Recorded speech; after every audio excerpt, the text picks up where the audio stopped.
This is Trophy, the Scoundrel's Quarter, Part 14. We have had a little bit of a hiatus in this campaign because of some different travel things and other personal issues. And so we are now back after a few weeks off. We're going to do some recapping just to make sure everybody is up to speed on what's going on. Because it has been a few weeks, there might be a few details we're going to get wrong this week from last time. And if you're watching this video, I apologize in advance for getting some of those details wrong. But um, I know we were kind of like in a kind of a weird cliffhanger state. Basically, what's going on is the characters are at the Rime Palace. There's a whole rigmarole about how they got there, but you're at the Rime Palace now, and you lost Tekla along the way and have picked up a new member of the party in Rob's character, whose name I can't remember at the moment, um, Torum. And so that's the thing that's happening. You also have two NPCs that are around as well. Editha, a uh, a crossbow woman who murdered her husband, her lover who came to the underworld to like retrieve her, and she murdered him in order to keep herself alive. She is also currently without feet, and so she has a little bit of trouble getting around. And you have Tannen, who is your stowaway on Ardkin, the Bone ship. Tannen, a surgeon priest of Barsoul Prison, which is a fine way of saying creative torturer. Um, he is with you as well. When we last saw the characters, they were in the game room of the Rime Palace, and you were engaging principally with this game warden character who it's very clear at this point that he is magically ensorcelled or trapped to be the game warden, and he's doing his best to beat one of you at a game so that you can be the new game warden. And that's sort of generally what's going on. Magda is playing Snakes and Ladders to win a vial of starlight and a mask that will allow you to get past the guardians in the Rime Palace. And that's actually your set goal in this particular set as well, which is to win masks that can get you past the palace's guardians. So you're playing for one, Magda. Cassian's also playing for one. Cassian is also playing for his integrity because he was accused of cheating and is now playing Saints Tower, or is about to play Saints Tower, to both clear his name and to win a mask. If Cassian loses, Cassian will become the new games warden. Torum got past one side of a labyrinth board quite successfully and won a magical compass, and is now playing the reverse side of the board for a mask. I don't remember if there's anything else that was wagered, but that's the thing that's going on right now. There's at least that much. But also, if you lose, you will have to become the games warden.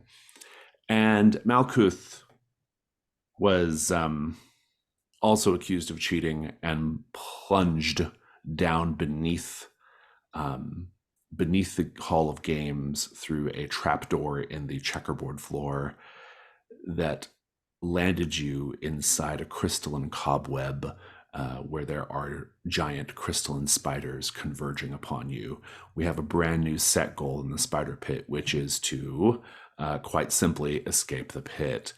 Now, this is where things get interesting from a meta tactical standpoint, because if we take a look at the characters right now, you do have some hunt tokens among you.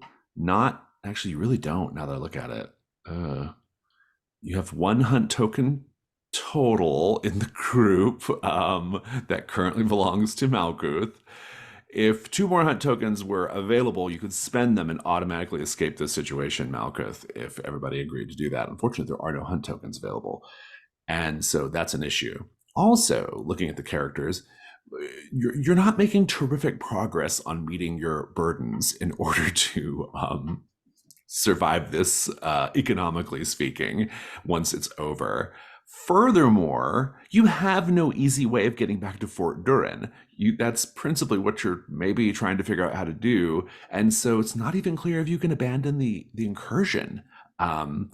I'm open to hearing suggestions for what might count as abandoning the incursion, maybe joining, becoming a resident of the Rhine Palace or something like that.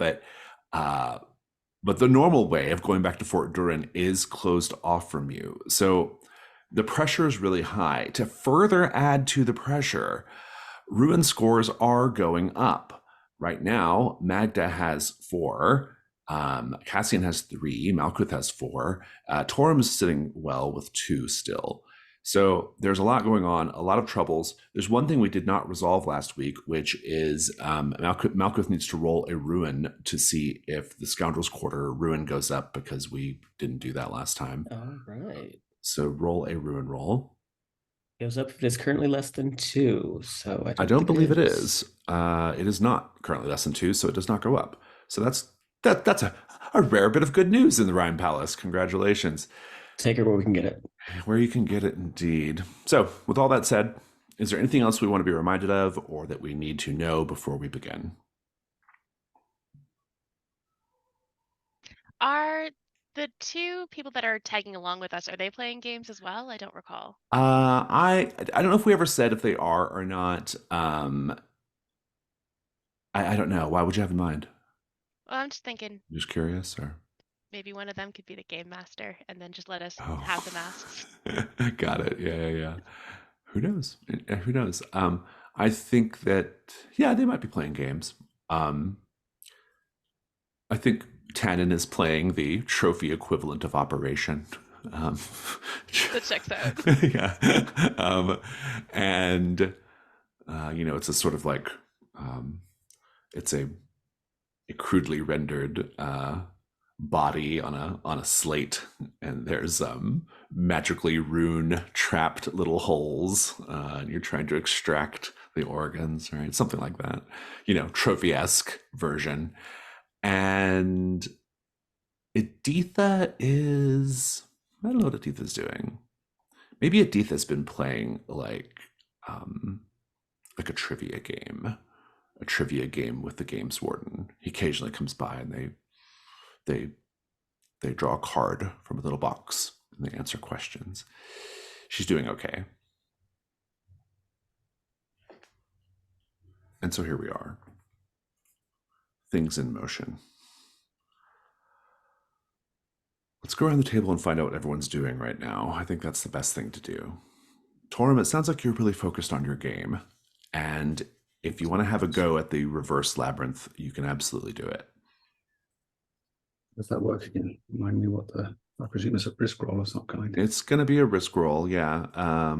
And you got through the first side of the board with, really, really flying colors. So, this is a little harder, but you might be able to handle it. Our bull in the maze. Yes. Let's see if I have any skills I can bring to bear here.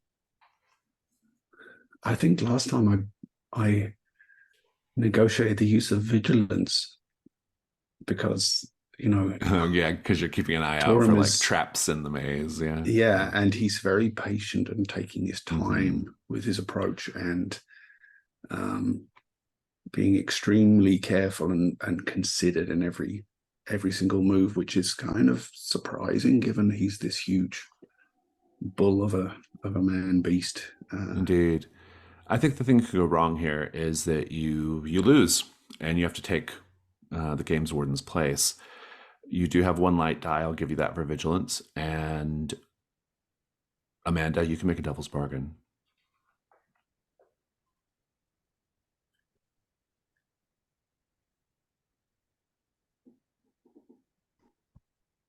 No matter what.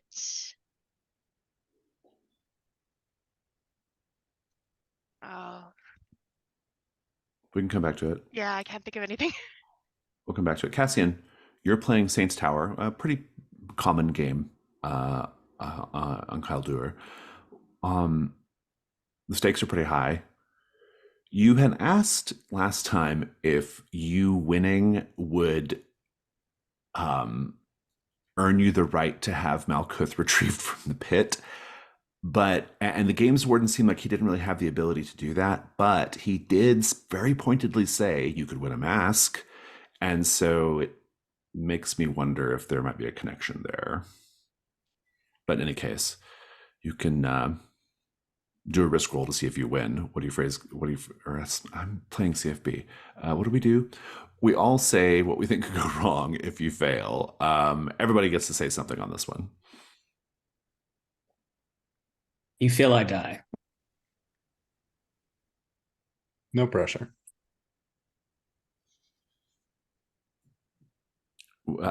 Jack, what did you say? I missed it. Oh, I said if he fails, I die. No, you die. Oh, okay. Very interesting. I'm going to say that you lose and you have to take the collar. The only other thing I can think of is you're accused of cheating again. Or caught cheating. Summarily dealt with as a proven cheater, right? Mm.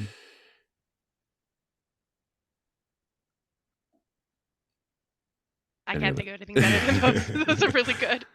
You've got, let's talk about dice. Do you have something that will help you here, Cassian? Skills wise? So what, like, I'm picturing in my head Jenga, but that's probably not no, right. it's like chess. It's like a chess-like game. Yeah.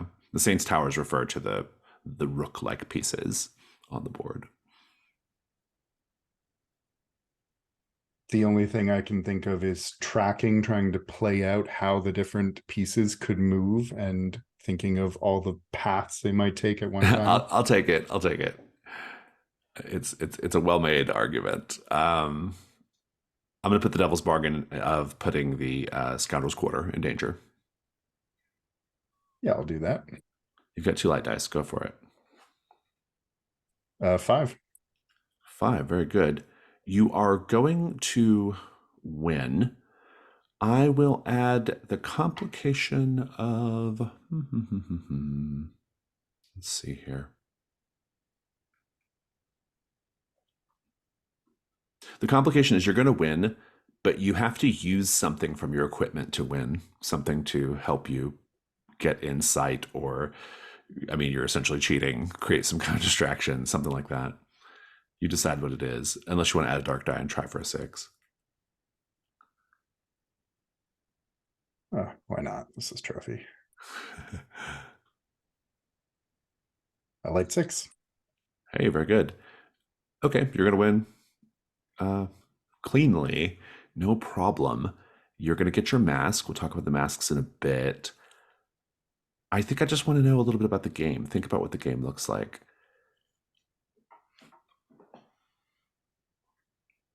Cassian will sit and consider for probably an amount of time that's just on the edge of unreasonable before taking his first move and looking up at the games warden like, I know what I just did. You know what I just did. You're not winning this. The games warden says, I think the games warden makes a move. You make a move. He makes another move, and he very quickly feels boxed in. He's like, I think you may have me. If only the illustrious title of Games Warden imparted some particular skill at playing games. Oh, that's probably why I'm still here. And one of my 6 opportunities to escape this place today is currently languishing down in the pit because he's a cheater. Speaking of our languishing player, there seems to be no particular hurry to come fetch you, Malkuth. I can tell. You are currently tangled up in crystal spider webs. There are at least 3 giant crystal spiders converging upon your position. You have a set goal that you cannot automatically bypass because of tokens. What do you do?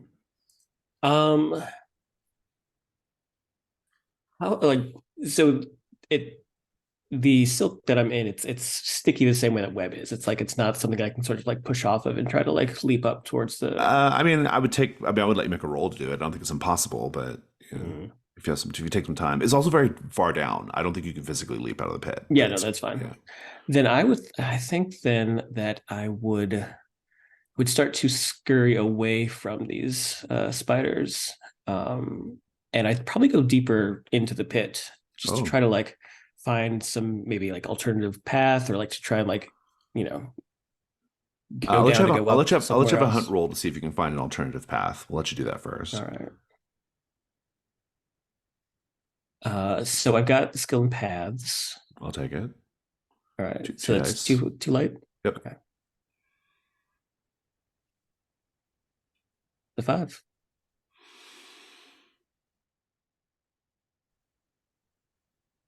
I'll give it to you. There is another path. Down at the bottom of the pit, you see what appears to be like a cave or doorway opening near the bottom. The problem is that on the other side, right in front of it, there appears to be a clutch of smaller crystal spiders. Babies, perhaps, Yeah. but still probably yeah. very dangerous. Mhm. And you get a token as well. Okay. But it'll be much easier to drop down there and get past them than it will be to try to negotiate your way back up top. Okay, yeah, I will. I'll get down there. I'd rather deal with the small ones than the big ones. I don't really have anything that would help me sneak there, but I don't know. Could I try to? Because I have a skill of commands. I'm wondering if I could like try to bait them away from the entrance. I think So you're they gonna can have to pass get through. down there first. Okay. I think Yeah. you're gonna have to free yourself from the webs and get down there. I think that's gonna be a risk roll. We'll talk Okay. about that in a moment. Let's go back up. So first of all, Amanda, do you have a devil's bargain for Torum? Yes, I think no matter what, because of your intense concentration, you start to feel like you yourself are in a labyrinth game that is shifting and moving. I'll take that. I think I need all the help I can get. It might translate into a condition, which we'll talk about. You've got 2 light dice. Go for it. See if you win this side of the board. Is my life at risk? No, Okay. not your physical. You're not in any physical danger right now. A 6 light. 6 light. I'm good at these labyrinth games. Yeah, they're working out for you. Go ahead and give us the final moves here as you beat the labyrinth. Yeah, I think even compared to last time, Torum is taking his time with this, and we see the warden becoming kind of casting glances at him while he's attending to the other tables, wondering what he's doing. But Torum is just still for long periods of time, and then there'll be a sudden move, and then he'll go back to this long period of consideration. And it takes much longer than it took previously, but yeah, he just seems to have some sense for labyrinths and mazes, and eventually he just sits back with a grunt of satisfaction and looks over toward the warden and nods at him. Very well. And he gives you your prize of a mask. More on the masks in a moment. Tannen, you keep hearing this like magical cry of anguish coming from his little weird board. And he says, I am quite terrible at this. This is simply, it goes against all of my instincts. There's no way I could ever win such a game. All I want to do is just root around in there. And I'm more of a put things in than take things out kind of guy. Fortunately, I didn't bet my freedom. Editha is very excited because the next category that they're about to do is ballistas and ranged weapons, which she knows a lot about. So her game's going pretty well. Cassian, you're going to win your game. Please describe it. Or you've already described it, I guess. You do have to roll for your Scoundrel's Quarter ruin roll, though. Yes. 4. 4. So it is going up by 1 to now ruin 3. Let's cut over to that. What's happening to the Scoundrel's Quarter? How is it being affected by this moment right now in the Rime Palace? A whole dimension away.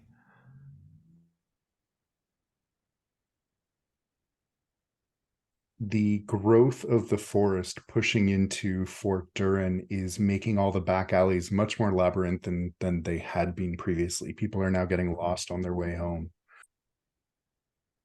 And I think there's a cold wind blowing through the vegetation in some areas is getting so thick it's blocking out sunlight, and there's a cold wind blowing, and like frost, unseasonal frost is developing on the underside of some of the trees. There's swarms of spiders crawling everywhere. I don't think I can beat any of those. Yeah, I think even like places where water maybe is scattered before, it's starting to get frozen over.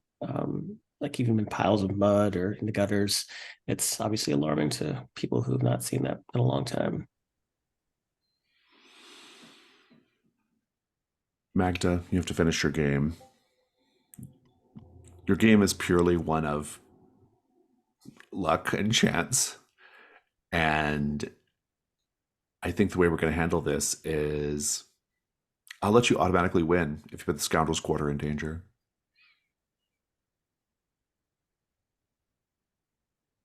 Okay.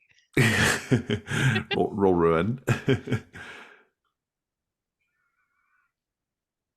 That's a 1. Oh, good bet. Well played. Please describe winning Snakes and Ladders. Magda is grumbling under her breath. This is nothing. This is not for a hero. You climb up a ladder and you slide down a snake. What is that even? That doesn't make any sense. This game is nonsense. And I think she's just sort of angrily rolling dice and going up a ladder and falling down and just very, very slowly making progress through the game. And when she gets to the final square, she doesn't really realize that she's won yet because she doesn't understand this game. And she calls the game master over to verify that that's what's happening. He's like, oh, this is going to be a very, very, very long day. Magda and the labyrinth of snakes. This could be something. Could it? I'll even name you in the lyrics if you're interested. Oh, So you live what a on, privilege you know. and a pleasure. I can't. I do hope somebody will stop by sometime in a century or two and play your little song for me so I can hear my name referenced, if I even remember what my name is by then. And he sort of uncomfortably fidgets with the crystal collar around his neck. Malkuth, you need to get down to that alternate exit. I think it's probably about it's not too far down, maybe like 30 feet. So you'll have to negotiate a little bit of webbing to get down there. You'll also have to unstick yourself from the webbing, and you'll have to do it fast enough before the big ones descend upon you. And so with all that said, everyone, what could go wrong here?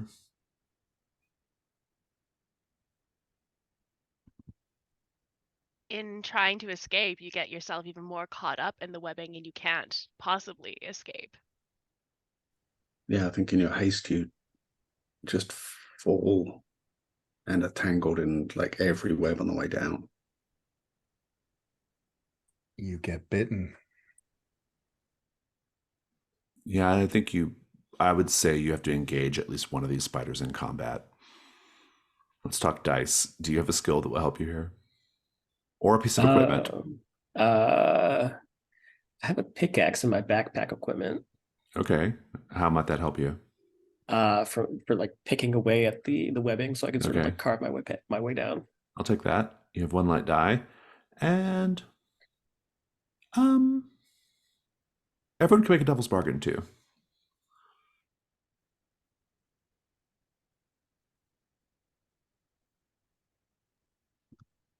No matter what, some of the webbing stays stuck to you. No matter what, you will not have a chance to sneak past the baby spiders. You will have to engage them. No matter what, you'll drop your precious silver egg. Ouch. No matter what, you are going to get bitten by a baby spider. I'll also put the Scoundrel's Quarter in play as well as another option. Okay. What are we at with this Scoundrel's Quarter right now? It's only 3. Oh, okay. I don't know. I kind of like this idea of being bitten. So I'll take the spider bite. Very good. Go ahead and roll 2 light, and I think 1 dark is automatic here because this is inherently dangerous what you're doing. Or dark. You have to stop there. The complication, I think, is going to be related to the bite. Let's talk about the bite. It could depend on where the bite comes from. Basically, the spiders have what's called dream venom. They inject you with a venom that eats away at your nervous system and causes vivid hallucinations of the fulfillment of your drive. So we should probably review your drive really quickly. It is break to this break the siege. on your sibling's fortress. Very good. I think where the bite comes from, it's probably, I think I'm going to just let you escape. I'm not going to make you like fight the baby spiders, but I think one of them will bite you on the way out. I am going to give you a condition, which is dream venom. And then I want you to describe your escape, but as if you were breaking the siege of your sibling's fortress. Yeah, so I think he manages to climb his way down. He's no stranger to navigating small, tight spaces underground. So I think he's getting down to the kind of floor level with relative ease, much to his own surprise. But when he gets down there, he sees the exit and he starts to rush for it. But before he can even make too much headway, he feels something leap on his back, and he feels the fang sort of pierce into the back of his neck. I think he just instinctively reaches at it and just sort of tears it off him. But it's almost immediate the way that he feels this cold sensation just go through his body. It feels like death, and he falls to his knees and shivers a bit. But then it starts to subside, and he starts to warm back up just a little bit. I mean, because it's obviously the Rime Palace. But as he stands up, his vision starts to get hazy and shaky and wavy, and he starts to not see the entrance to or the exit of this pit, but rather the entrance to his sister's fortress, or the fortress that she's currently looking over. And in place of these baby spiders that have just been teeming all over, he just sees ghouls starting to climb up these ladders that have been set up against this castle wall, this fortress wall. And I think seeing his sister in the distance calling out his name, crying out for help, he immediately leaps into this rage and starts to tear off the skeletons, the ghouls that he sees. Of course, they're just these kind of icy spiders, but he doesn't know that. He's throwing them off as much as he can. And as he starts to continue to tear off these waves, he hears his sister's voice call out to him louder and louder until he finally pushes his way into the exit. And he sees himself in the halls of this fortress, and it's completely dark and barren, but he can feel a weird sense of warmth that wasn't there before. But he starts just calling out his sister's name, Filet, Filet. And I think he starts to just sort of try to find his way up to her. I love it. Let's take I need a 10-minute break. We'll come back in 10.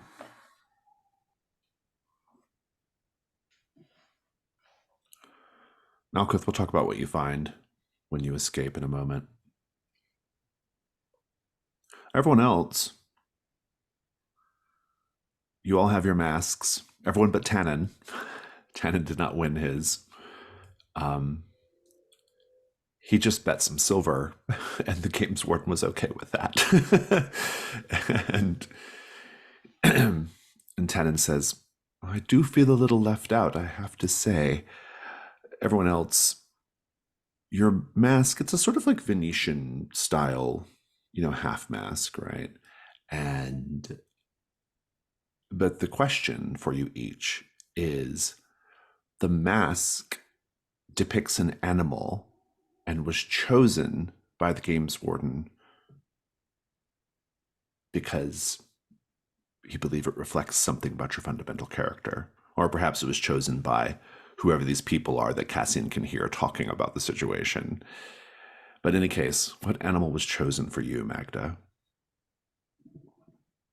A peacock. A peacock. Very interesting. Cassian, what mask were you given? A raccoon. Very good. Torum, what mask were you given?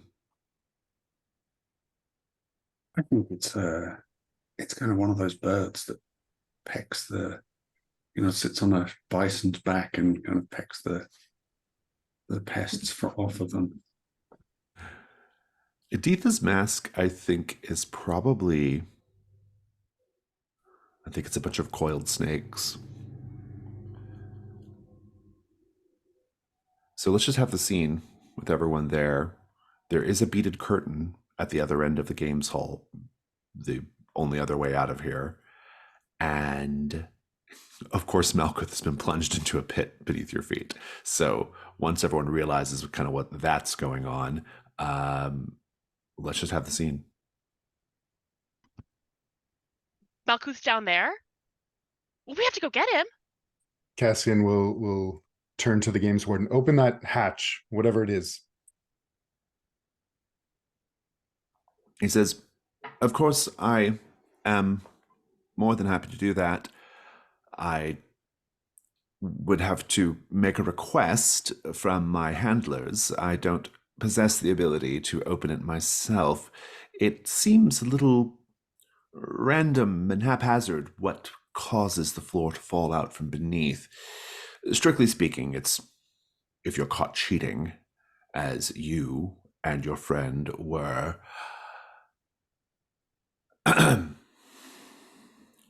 Hello? If you can hear me, I think it would be very, very entertaining if this group of people were to go down into the pit. Surely that's something you would find most amusing. So why don't you go ahead and just open it up for them so they can get out of my hair. I can't stand to look at them anymore.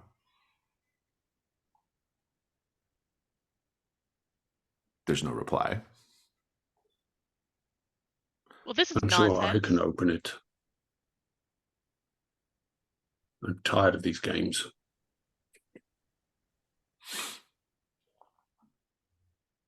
I think Cassian will root through his bag and pull out the mallet and hand it to Torum. Perhaps you're rather large. Thank you, Cassian. I will return it presently. And, Do you begin wailing on the floor? Yeah. Very good. The games warden just looks a little awkward, like he's just kind of watching, and he's still fiddling with that crystal collar around his neck, always fiddling with that crystal collar. And Torum is wailing away. What are you doing, Magda? I'm taking out my grappling hook and wrapping it around one of the tables. I fiddle into my pockets and pull out a coin. Games master. Games warden, but yes. Heads or tails? Oh. Tails. And I very obviously Cheat. cheat. How so? Do you like what is it? How do you cheat at flipping a coin? I think when I flip the coin, I do it in such a way that it just sort of goes up and doesn't spin and then comes back down. So I mostly just kind of toss it up and catch it again. You don't let it actually flip. Yeah. The floor opens up beneath you, and you plunge down into the pit, Magda, because you cheated. Holding onto the grappling hook for dear life. Indeed, indeed. I like it. I think it's. I'm not going to make you roll. I think it was very smart and funny. So now you can scale your way down. Malkuth? As that happens, can I try and jam the mallet into the hatch to prevent it closing again? Sure, sure. Malkuth, you down here? It is I, Magda. Malkuth, you're in a totally other world right now. You're not even like, Yeah.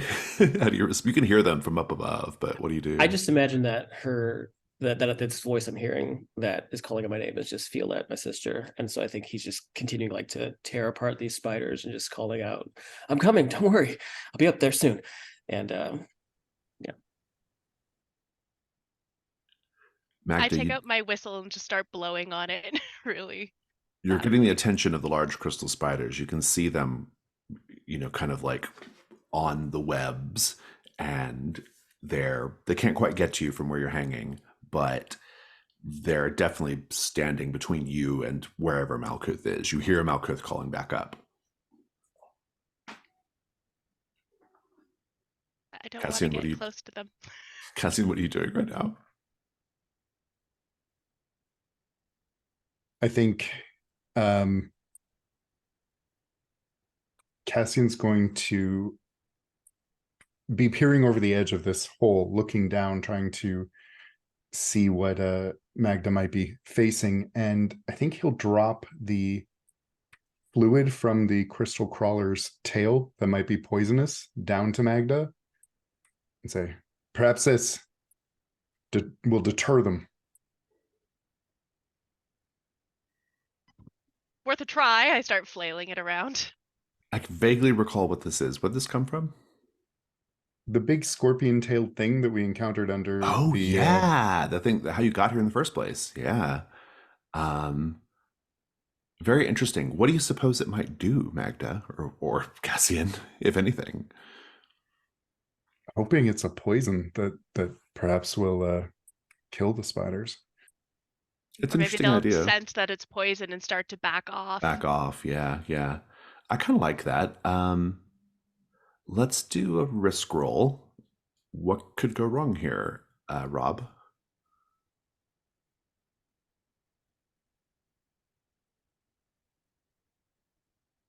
I think you lose sight or bearing of the way back out again. Or maybe that's a better devil's bargain than a consequence. Yeah, I mean, I think the consequence might just be that you have to engage the spiders in combat, right? Like they're not affected by it at all. I'll give you a light die for the poison. And Ben, you can make a devil's bargain.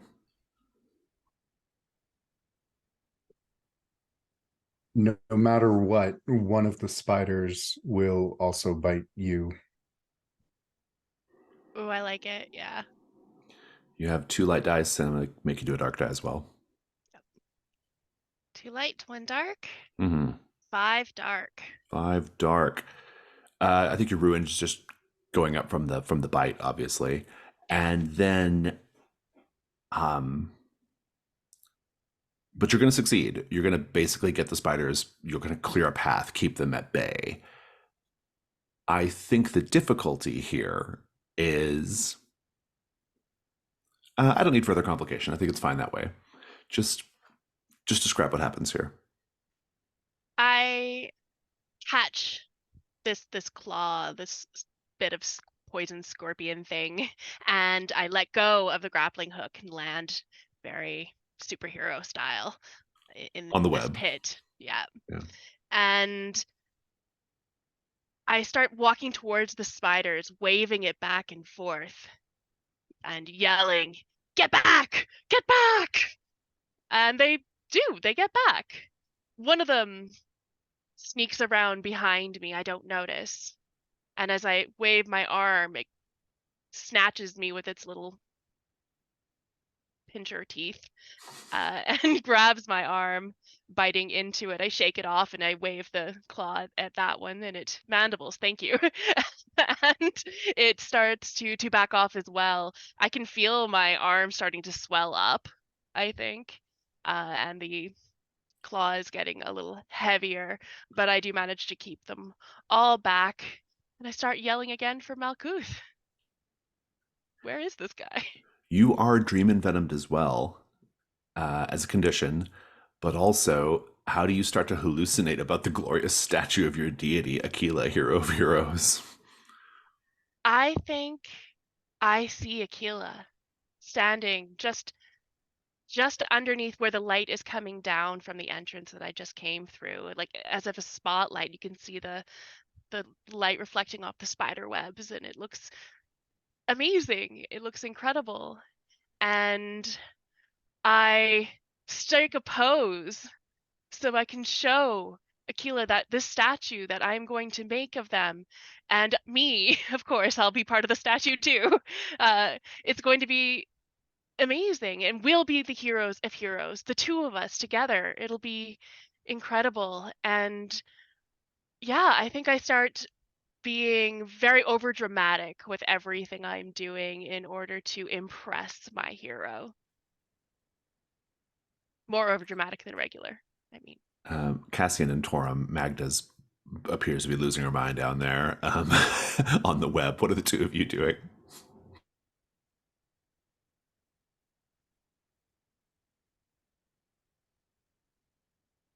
Turning to the games warden, Cassian's going to approach and say, those spiders down there, they are toxic, hallucinogenic. What is it? I have heard such. They haven't always been down there, you know. Where'd they come from? They're a project of one of the Rime Court nobles that live here in the palace. Is there an antidote? You are asking questions as if I do anything except sit here and ponder my fate, my imprisonment. If you help me find an antidote, I will help to free you. How can you free me? We've done stranger things. Of that I have no doubt. Based off my limited data set, of course. All right. All right. And he considers your request, and he says, there is a particular liqueur. The liqueur can be found inside the bodies of delicate crystal hummingbirds flitting about. There are such hummingbirds beyond this place, near Topiary Garden. If you catch one of the hummingbirds, crack open their little crystal necks, and drink the fluid from the inside, I think that would probably set your friend right.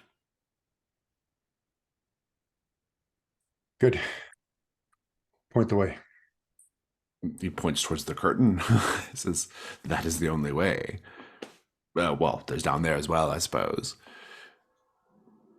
How is that going, by the way? And meanwhile, Malkuth, you make your way through what you believe is a flame and smoke-choked passage in your sister's fortress. And you hear the cries of soldiers and soldiers dying on the walls. You hear the chaos of war as you make your way through. But eventually, this corridor spits you out into what appears to be a sort of beautiful, crystalline salon. There is a woman sitting on a chair in the center of this salon. She's very tall. Even sitting down, she's as tall as you. And she's wearing a gown like gossamer, and wearing a mask that has 8 spider-like legs radiating out from it and wrapping around her head. And she looks up to see you, and she says, "Huh.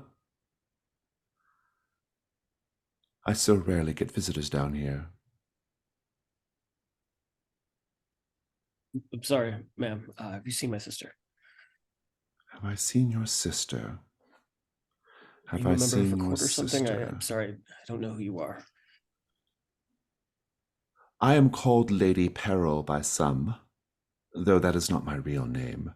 We don't go by our real names here in the Rime Palace. To know our real name is to have power, and we would never, ever give our fellows such power over us. So Lady Peril, it suits me well enough, I suppose. Not chosen because I'm particularly dangerous, but because I think that the word peril has a certain mellifluous quality. It speaks to me. Right. So about my sister, wait, you said Rhyme Palace. And I think this is when he starts to realize that he's no longer in this the bright arid place that he was before. He's back in this kind of darker crystalline place. And You look far too short to be the brother of Lady Moth, and so I'm assuming that's not who you're referring to. no, my sister, I don't think she's ever been here. What's going on? I am here, informally banished, because I do not play well with others.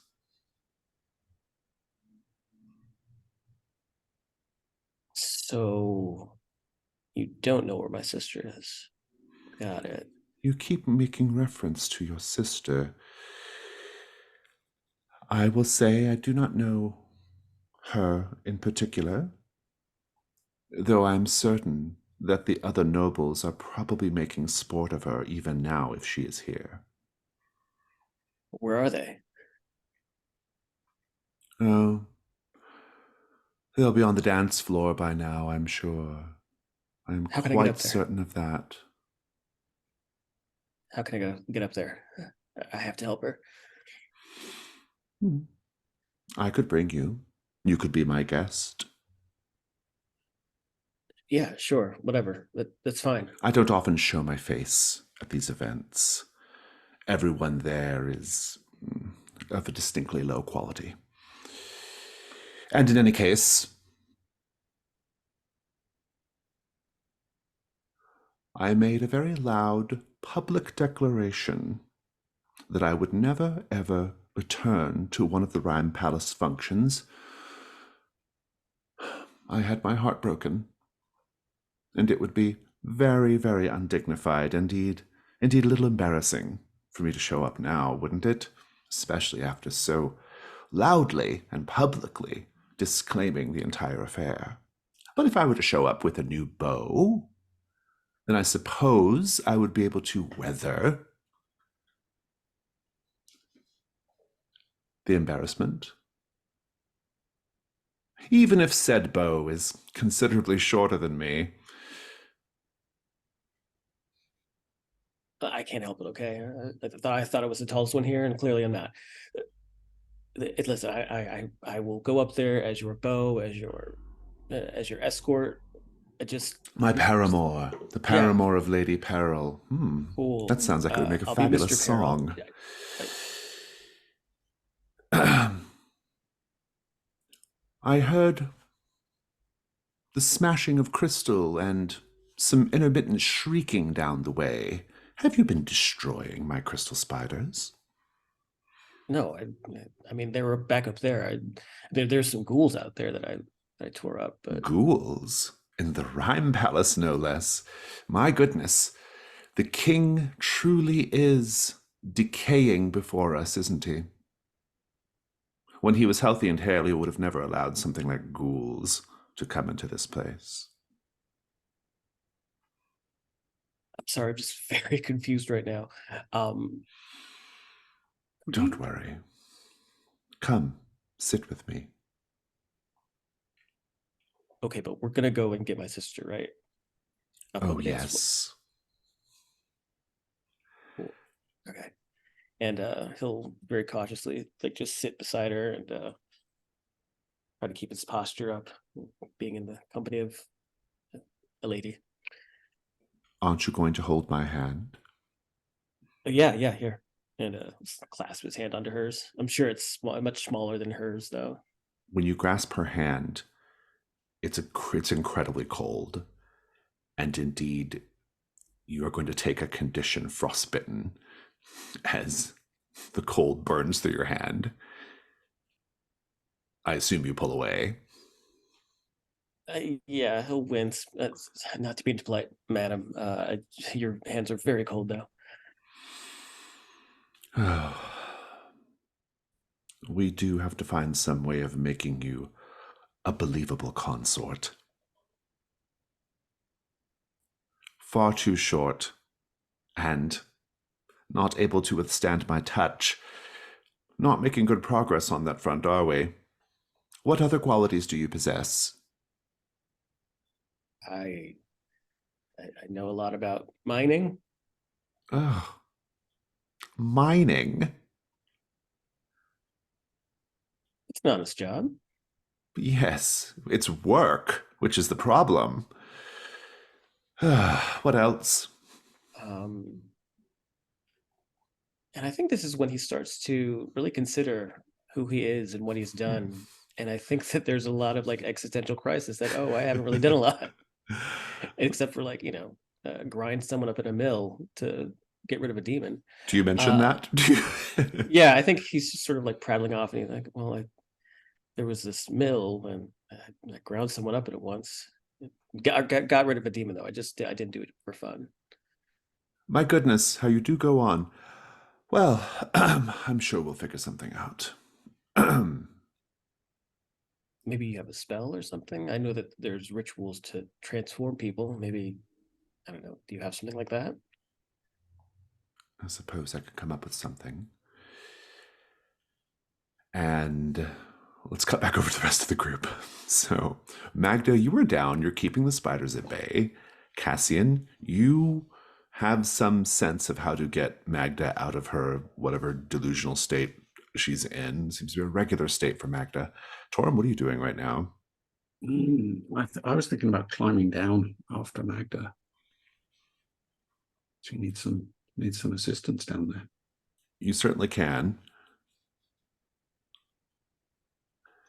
Editha says to you, Cassian, as she puts on her snake mask, she says, we should not dally here. Agreed. We have to find a way out of this place. Of course, after we've gotten back together, yes. So what do you propose we do? We find these hummingbirds and we return and help my friends and Magda. What a strange day this is turning out to be. All right. And she will go to grab you around the neck.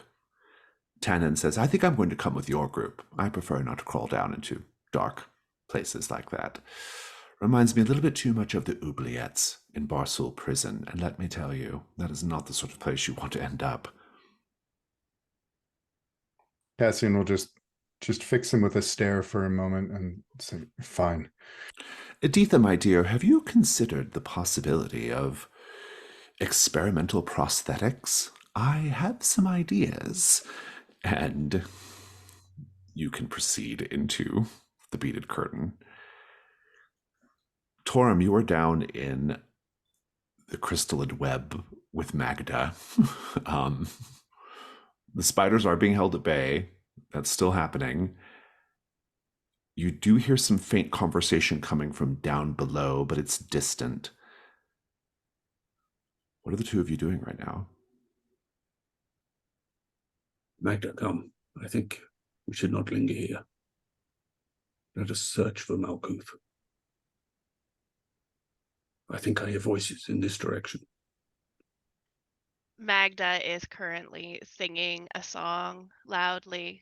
The song is Magda and the Sawtooth Shrines, and still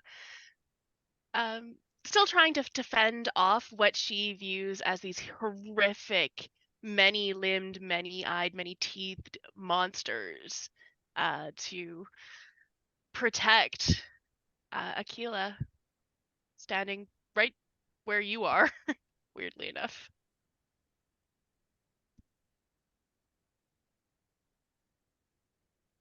We cannot hold them off forever. Come.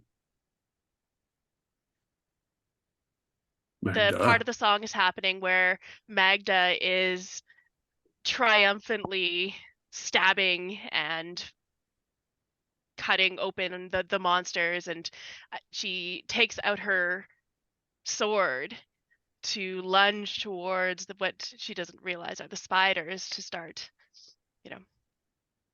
taking them out one by one. Sorry about this. And I think Torum is just going to lift her up and carry her out of there. Very good.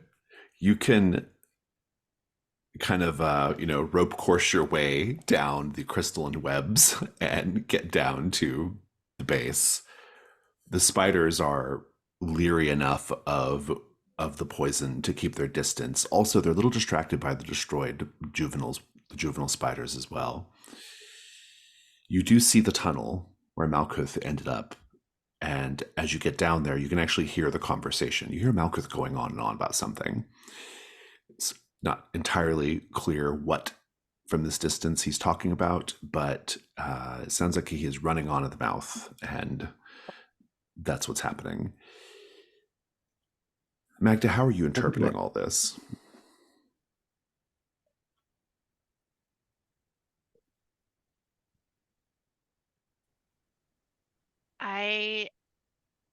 The way I see it is I have been overtaken by a mob of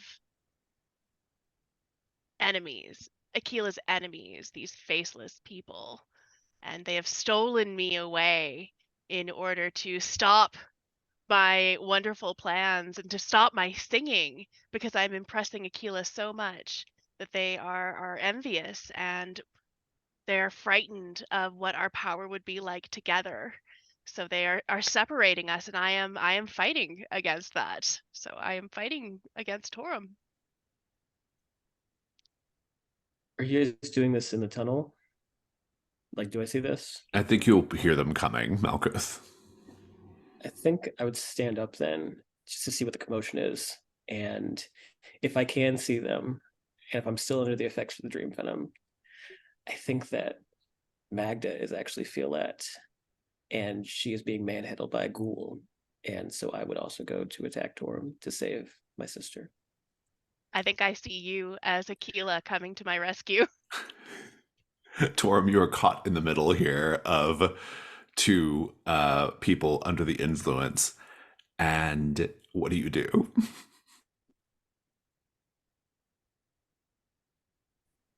I think it's clear enough to me that they are under the influence of something.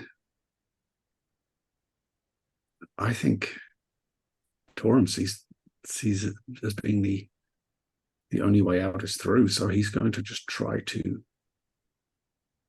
bundle these two into his arms and push through. And I would actually like to use my ritual yoke, apply the strength of a spectral bull to a situation so that I can just lift both of them up and throw them over my shoulder and like just burst through the room where this woman is that was talking to Malkuth, and Indeed. see if we can find a way out where they'll be outside of the influence. Cassian, or Ben, what could go wrong here?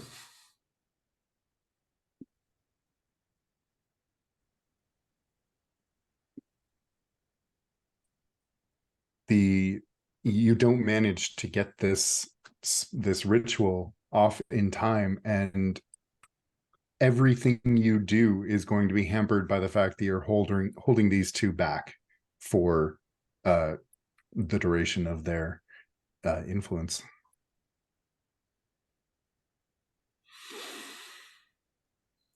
Do you have a skill or piece of equipment that will help you with the ritual, Torum?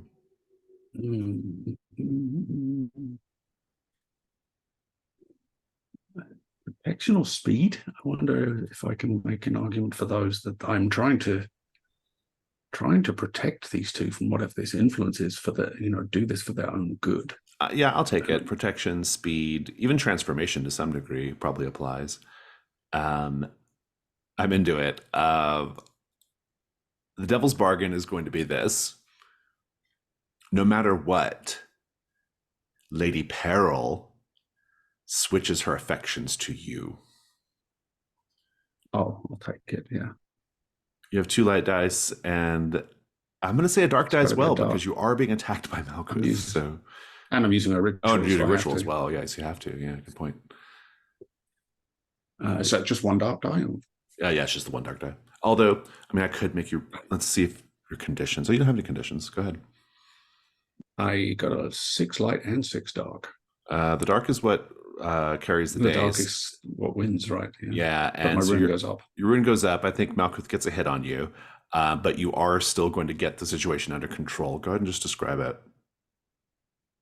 Yeah, I think Torum just gives kind of a bestial roar of kind of frustration and determination, and just as Malkuth comes out of this room toward him, he just, he has Magda over one shoulder already, and he just scoops Malkuth up with this strength that it is remarkable even for a man of his size, and just bursts through, carrying both of them, and Malkuth is just kind of wailing on his back as he does this, and manages to injure him, but Torum won't hold that against him. We'll come back to this. Cassian, you go through this crystal beaded curtain and follow the corridor down for a bit. And you and your 2 companions eventually end up in a vast wintry garden with what appears to be a marble dance floor set in the ground, surrounded by frost-dusted topiaries of humanoid creatures in poses of romantic embrace. Roses with mirror-like petals bloom at the bases of these topiaries, and above you can see what appears to be a sky lit by multiple unfamiliar moons. There are dark, starry, wolf-like beasts prowling the edge of this space. And on this marble dance floor, you don't see anyone dancing, but you do see little flickering wisps of light darting to and fro. This is the Masquerade Garden. You have a set goal here, which is to unlock the stairs to the Rime Throne. Now, you'll notice, Cassian, that the starry wolf creatures, they pay no mind to you or to Editha, presumably because you have masks, but they hone right in on Tannen. And before you know it, there's like a little clutch of them, like 4 of them. They have pulled Tannen away from the group and are surrounding him. And these creatures are really something. They each look like a patch of deep night twinkling with stars, but it's a patch of starry night that walks about on all fours in a lupine shape.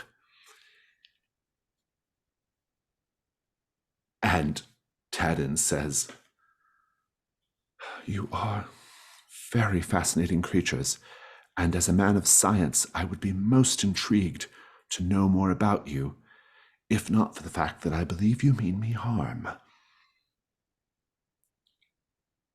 Editha says, from your back, "This seems like an opportunity to be rid of him, Cassian." It does. Cassian will just turn to Tannen and say, "Keep them busy," and then start striding towards the topiary. Indeed.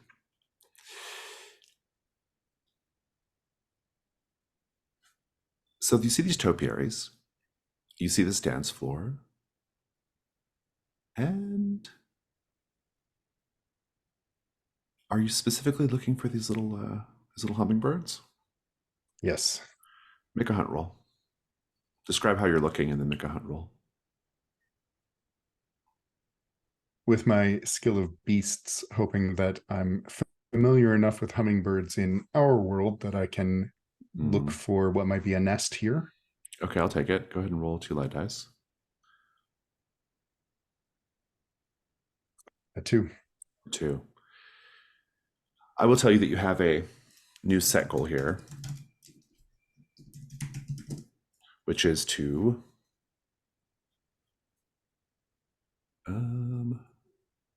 unlock the stairs to the Rime Throne.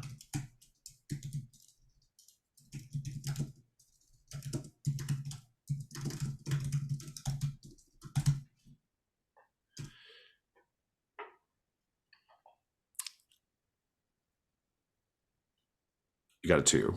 You encounter something terrible.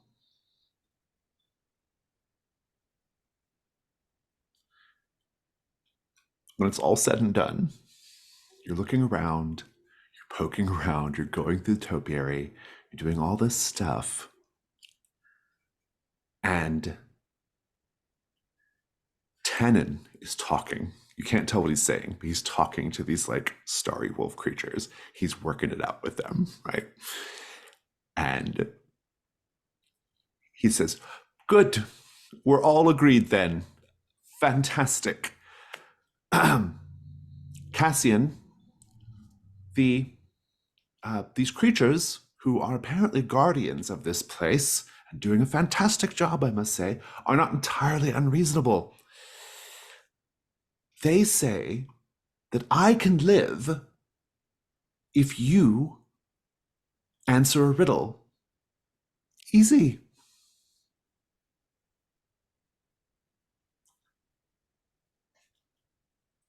Let's have it then. Good. "I can't help you, though. I've promised to stay out of it." The I am creatures very turn. good at riddles. The creatures turn to you, and they speak with one voice, a harmonic sound that radiates throughout this garden.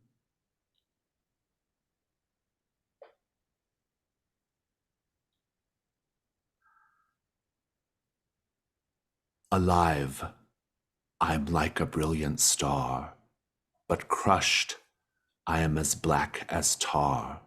What am I?" Cassian will give absolutely zero thought to it and say a shoe.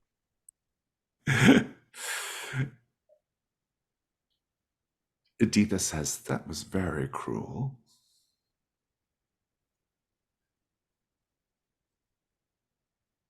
And the wolf creatures turn on Tannen, and you hear this terrifying howl. Tannen screams and is consumed by them. Not physically ripped apart, but just sort of dissolves into starlight and is taken in by their bodies. Meanwhile, down in Lady Peril's salon. Lady Peril approaches you, Torum, as Magda and Malkuth struggle in your arms. And she says, and she stands up, and she is very tall. She's like 7 feet tall. And with her headdress, even taller. Honestly, I wish you could picture her as I do, because she's serving. She approaches and she says,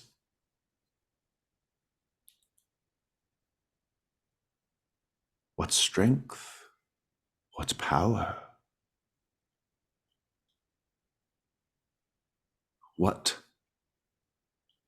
unrefined, raw, and yet undeniably compelling brutality. And not quite as short as the other one either. I find you most intriguing, sir.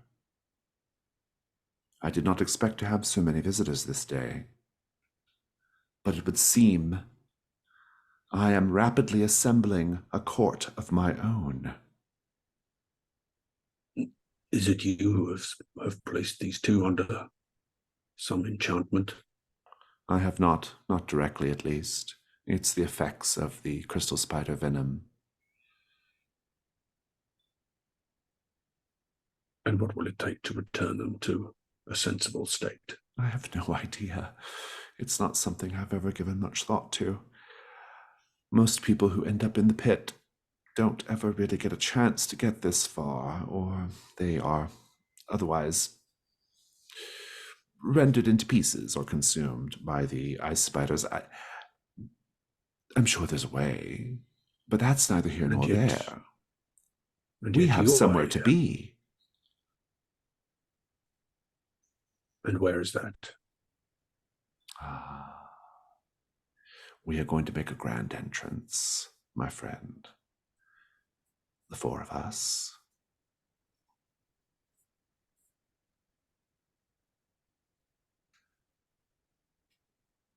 Let's take a 5-minute break.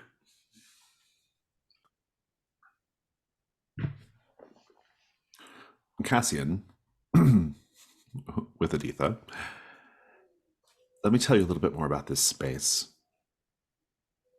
So, as I've mentioned, there's this marble dance floor, these frost-dusted topiaries, this sky lit by multiple unfamiliar moons. But of course, like everything here, it's artifice. At one point, a flake of paint actually peels from one of these moons above, revealing the ceiling to just be an illusion. A pair of icy hearts fall from a topiary couple and shatter. Speaking of the topiaries, all of them are humanoid figures in romantic embrace except for one, which towers over all the rest. It's in the shape of a king because of the crown on its head. And instead of its the lower body being covered with these mirror roses, it's actually overgrown with glassy thorns.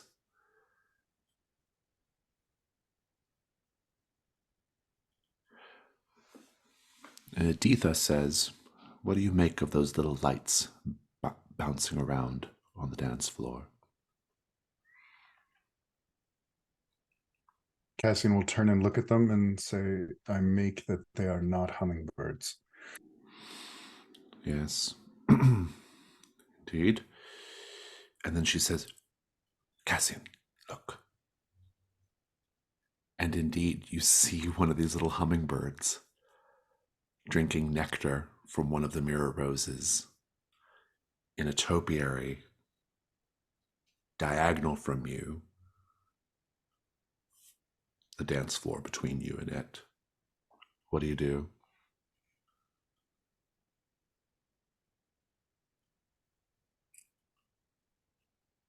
Don't think I have anything I can lure it with, so just going to try and rely on my beasts and silence and tracking skills to snatch it.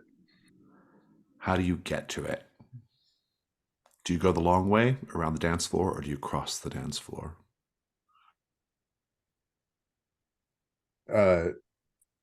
Thinking nothing of it, he's going to walk directly.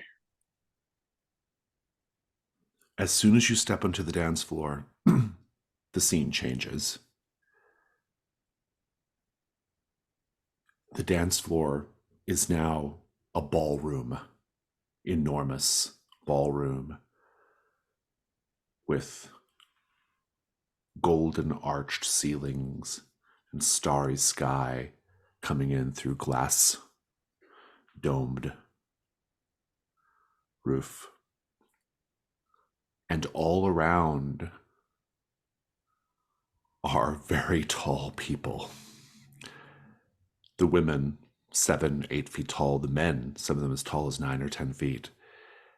They are each dressed in, well, they're each sort of semi-solid, semi-translucent people. They're all tall, quite pale, very gorgeous in their own way.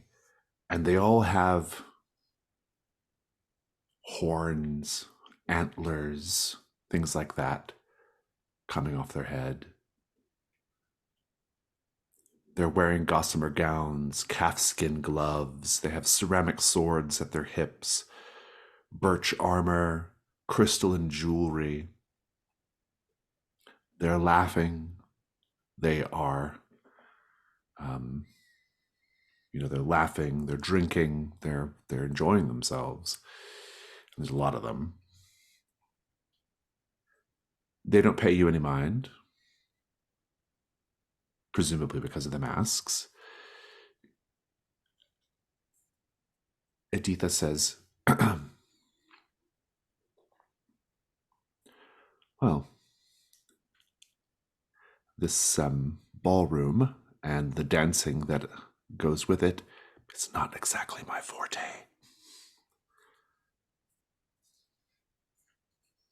What is it they say? 2 left feet? Try no left feet. And Cassian will smirk and take a step back. You're in the ballroom.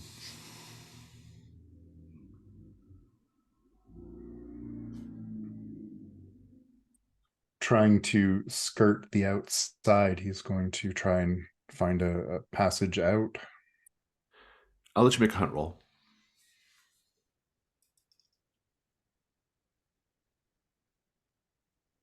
I'm not sure anything really helps here. Except perhaps the mask to get around without drawing too much attention. I'll take it, yeah. A 6. 6, very good. Take your token. You got your token, but you're not making any progress on how to get out of the ballroom just yet.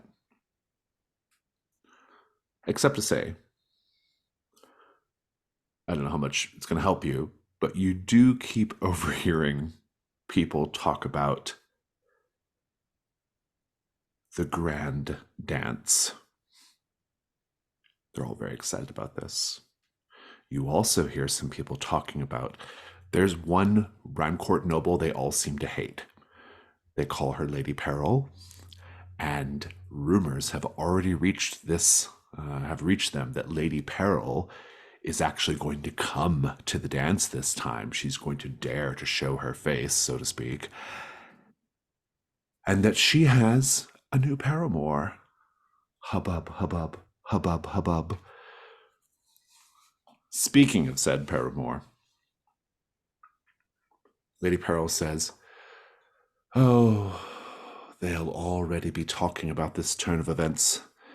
That den of vipers. So, let's not keep them waiting. I wouldn't say the 3 of you are really dressed for a ball. I could take care of that if you would like. And what would that involve?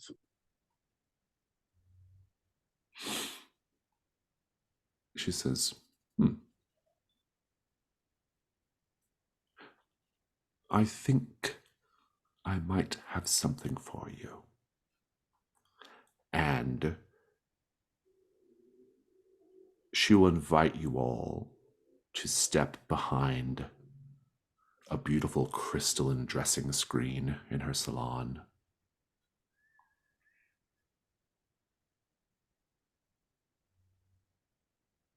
What are the two of our envenomed people doing right now? Malkuth is just yelling for this white to unhand him and just like beating on his back. Yeah, I think if this venom is still coursing through his system, I think that's just all he's sort of focused on. And I think he's also like looking out at Fiolette, his sister, who's in the other arm, and is just sort of like trying to reach out for, "I'll save you. Don't worry. We'll get out of this alive." Magda is yelling, "Don't you know who I am?" And listing off various Magda and the adventures that she assumes that everyone would know.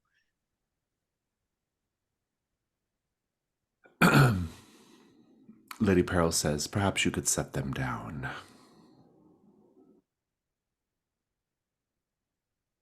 Totoro. They will not attack me or try to return to those spiders. Who are these people to you?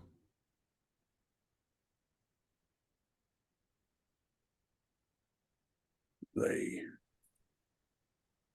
were very briefly my companions as we encountered the game warden above us.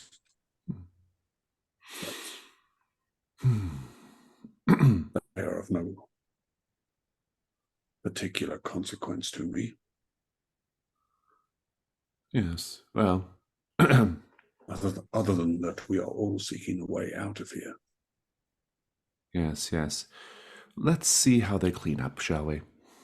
And she swans behind the dressing screen, and I think she has small ice spiders that can weave gowns and clothing for you.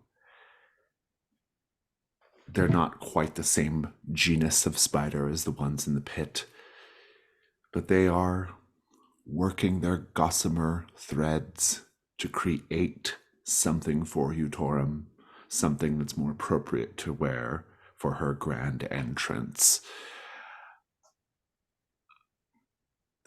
Are Magda and Malkuth going to let themselves be subjected to this, or are you going to try to escape? Oh, definitely try to escape. Yeah, I think absolutely. it's if Torum sets Malkuth down, I think the first thing he's going to do is try to reach up and punch him in the jaw. I think Torum will set them down, but quite carefully, trying to ensure that they don't abscond immediately. Indeed. He's very strong. He's magically strengthened, Malkuth. I think Torum can hold you both in place this is as totally needed. yeah. I imagine like he hits the jaw and it just like barely moves him, given his like strength and his size. But I think this is just more of like a madness driven reaction. Lady Peril walks up to you, Malkuth, and she whispers in your ear. Listen well to me, my short, agitated friend. I will bring all of my powers to bear to defeat the enemies of your sister, to break this siege you keep going on and on about, and indeed to destroy the ghouls that threaten the lives of all you care about, if you will but calm down and stand right here in front of this mirror for a short time. He backs away from Torum and considers what she's just offered, and I think he looks to Violette to see if she feels safe now. And you, my dear, I will create for you a gown or a suit of armor, as you wish, suitable to the woman who is the subject of these songs you keep going on about at some length, the subject of which I assume is you, from what I can tell, as well as some sort of warrior deity you venerate, and that I think you are the current incarnation of. I shall create something most exquisite, and you'll be very, very proud, and you will certainly be a fine, fine accessory, companion for me upstairs. Magda and the magical suit of armor? It is a bit hackneyed of a title, if you ask me, but I suppose that's why we employ bards and such to come up with these things, don't we? I suppose. Well, Aquila, are you okay with this? I look When- over at Malkuth. Yeah, as soon as you look to him back, I think he doesn't even speak. He just sort of bear hugs you, wraps you up in a hug as much as he can. Oh, And awkward. yeah. For him it feels great. I'm sure for you it's like, oh, why is my saint touching me like this? Yeah, Magda's frozen, does not know what to do. Awkwardly. He's just very, very sincerely like holding you, trying to, get this embrace off, and he pulls away and says, Pat. I've missed you so much. But hey, we're together again. We're gonna get new outfits. It's gonna be great. To Torum, let's work quickly, shall we? I don't know how long we're going to be able to get them to hold still and act a little less deranged. And I will go along with this, but I warn you to not make a mockery of my appearance. I'm offended that you would think I would even consider such a thing. And the outfits are being these gossamer clothing, this armor fashioned from natural materials, held together by the gossamer bands. It's all coming together. Be thinking of what your ultimate outfit looks like, and we'll come back to this. Cassian, what are you doing right now? I think Editha has Editha like says over your shoulder, she says, one of these nobles, that one right over there, he keeps eyeing you, and not in a suspicious way. I would say it's a bit of a hungry way. Cassian will kind of frown, like, why? I don't know. I think that perhaps you and I are different from what they're accustomed to. We're novel. We're minuscule. Well, we are shorter, yes, that's true. But perhaps we could use this to our advantage. Our Perhaps novelty. he has a bottle of the liqueur. Yes. Right. I didn't want to have to say this, Cassian, but I think your friends are gone forever. Continue not wanting to say that, Editha. Thank you. And she'll request to be set down, perhaps at a small table with a couple of these Rime Court nobles. There is one of these Rime Court nobles who you now notice is definitely watching you from afar. Cassian will kind of sigh and look down at himself and leave his pack with Editha and just cross through the people toward them. This particular Rime Court noble has a magnificent rack of antlers coming out of his head, and he's wearing not so much a mask, but a kind of gauzy, transparent blindfold over his eyes, and he has a magnificent set of birch armor. And he strides over to you. He's quite tall, towers over you by a good 2 or 3 feet. And he says, "Are you enjoying the hospitality of the Rime Palace, friend?" The hospitality has been lacking somewhat. That is most disconcerting. I believe that we all here pride ourselves on making sure everyone has a splendid time. Unless they happen to be with the games warden. Yes. Yes, that silly fool. I am Sir Quest. My name is Cassian. Very good. Cassian. Why did you choose that name for yourself, Cassian? My old one is associated with deeds I'd rather not follow me. Oh, a man of mystery. If no particular sartorial sense. Yeah. I am Sir Quest. We, as a matter of good practice and tradition, don't speak our real names in this place. I have chosen Sir Quest, not because I particularly enjoy going on quests, but I think that the word quest has a certain mellifluous quality to it.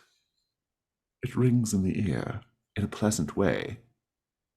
And yet, if I were the sort of person to go on quests, I might hope to find you at the end of it. Cassian is just gritting his teeth behind the mask, just hating every second of this, but he will try and give off the impression that he is perhaps a little embarrassed by this attention, and he'll look down and say, well, perhaps there is a quest we could pursue together. No, that's more like it.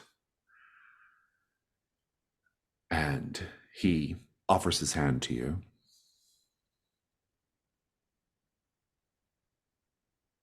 And he'll take it.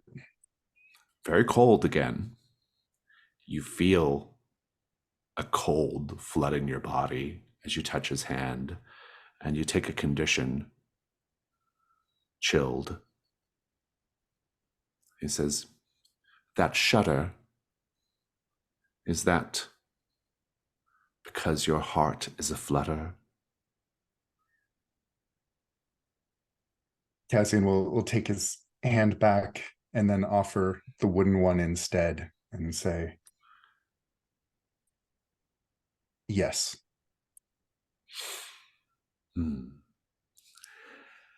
Meanwhile, what sort of clothing are you all wearing right now once Lady Pearl's had her way with you?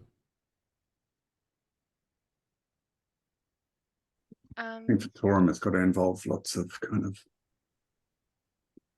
overlapping plates of kind of colored leather material, and with kind of straps and buckles and studs and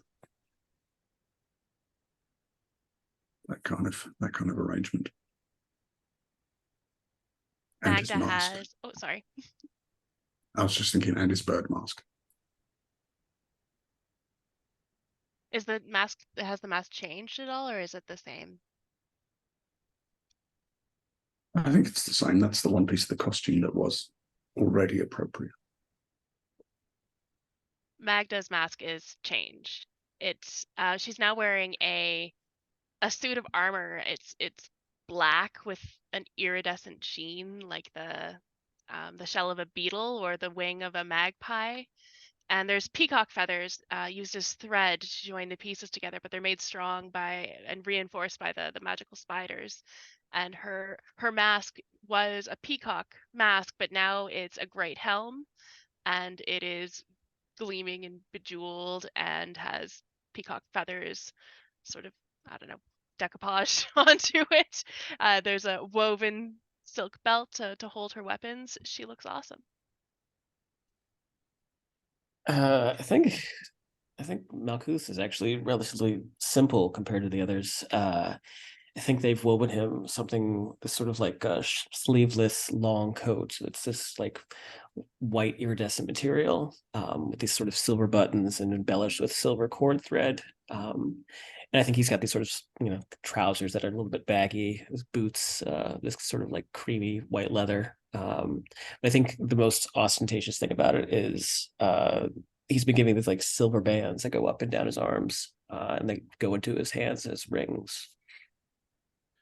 You each get to add this as a piece of armor that you have equipped currently. And unless you keep it at the end, it doesn't increase your burdens. But for now, it still functions as armor. Lady Peril says, "Very well. Let us," and then to each of you in turn, to Torum, "let us go upstairs and make our grand entrance." And then to Malkuth, "Let us go upstairs and meet the warriors at the gate." And to Magda, "Let us go upstairs and supplicate before Aquila, was it? Come." And she takes you to a mirror that is not a mirror at all. She touches it with her fingernail and it sort of crumbles into a fine silvery powder, revealing a doorway with a spiral staircase going up. Do you go up? I will, but before I do, I reach over to Violette and take her hand, just squeeze it very earnestly, say, "Let's go." I let my saint take my hand and squeeze it. I'm very unsure as to what's going on, but I'm not about to question it. I will offer my arm to this woman before we ascend. She makes sure that you put your arm on a piece of the cloth so as not to touch her skin. She says, "I think we are operating on slightly different temperatures." And you go upstairs. The stairway ends at the Masquerade Garden. You actually come up beneath one of the topiaries. One of the topiaries of a pair of lovers. It slides out of place, and then you just come right up to the dance floor, and then the topiary slides back. You see the little lights bouncing around.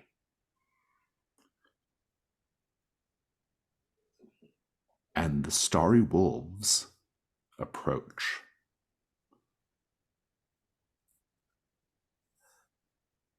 And they challenge Lady Peril. They say, "You have been gone too long, Lady Peril. Your invitation has been rescinded by the king." "But of course," another one says, "you can earn it back by answering our question."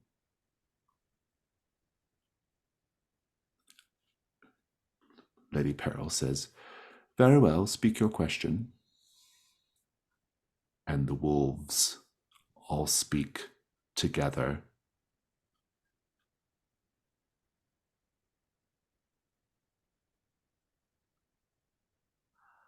"I can be broken, but not repaired, golden, but not silver, pregnant, but not with child. What am I?" Lady Peril says, "What do you think the answer is? I know, of course."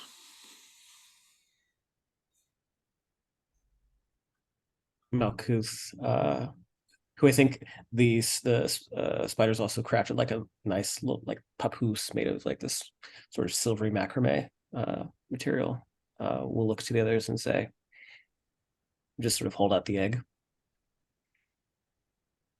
A yolk, right?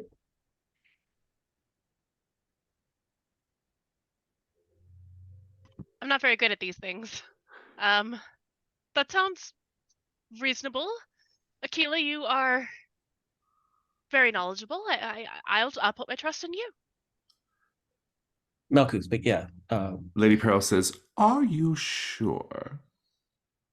Well, yeah, you said it can be broken but never mended. It's gold but never silver.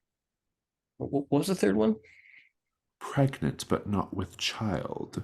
Exactly. The wolves all look at each other. Is this your answer, Lady Peril? She says, "Of course not. The answer is silence."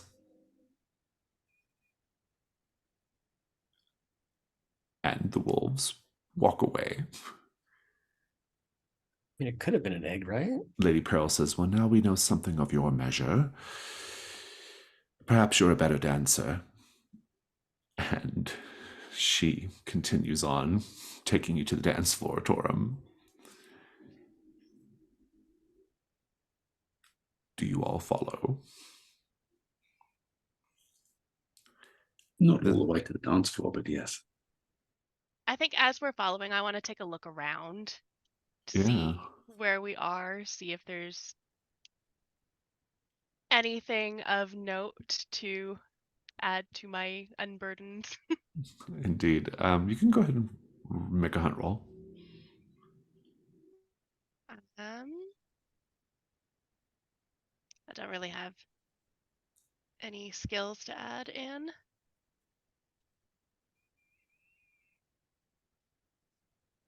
Got a 1. Did you have any tokens previously? No. Okay, so you encounter something terrible, all the same. Let's think about that for a bit. Everyone else, as you step onto the dance floor, it transforms into this grand ballroom, and you see the Rime Court nobles milling around, swanning about. You see Cassian walking arm in arm with a particularly tall and dashing-looking Rime Court nobleman, made even taller by his impressive rack of antlers. Cassian looks practically diminutive next to him. Magda, I owe you a terrible thing to encounter. One of the wolf beasts walks up to you from behind and says, "Magda, can you hear me?" Of course, you're right behind me. "It is I. It is Tannen." You look different. The What beast. happened to you? I was betrayed by Cassian. I'm afraid I don't have much time. I find myself slipping deeper and deeper into the gossamer void. I fear that I will not be here much longer. My time is nearly up. How do I help you? How do I pull you out? Help me take my revenge. Cassian is usually fairly level-headed. I'm sure whatever he did, it couldn't have been a real betrayal. Or he had a good reason for it. Magda, I have seen much.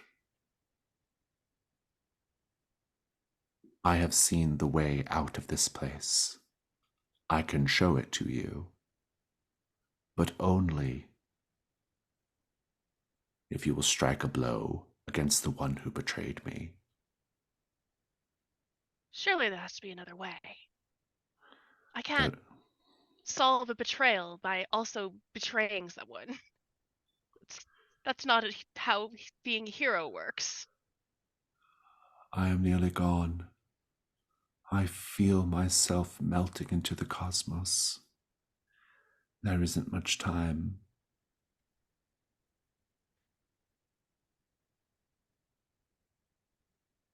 Very well. I will leave this up to chance. If your luck is with you, then maybe you'll come back. If not, I'm not sure. And I conjure up a single apple. I don't know if it's poison or not. So what do? You're going to give it to Cassian. I'm gonna give it to Cassian. I think Cassian would be smart enough not to eat an apple you hand him, though.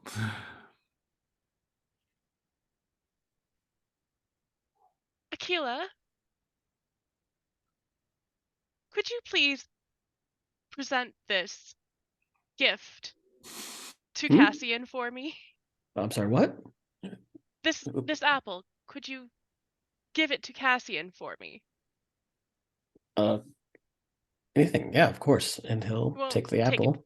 from me, but you can do it. Yeah, no, I mean, actually, I wanted to, Kazian, and Malkuth will start to wave Kazian over.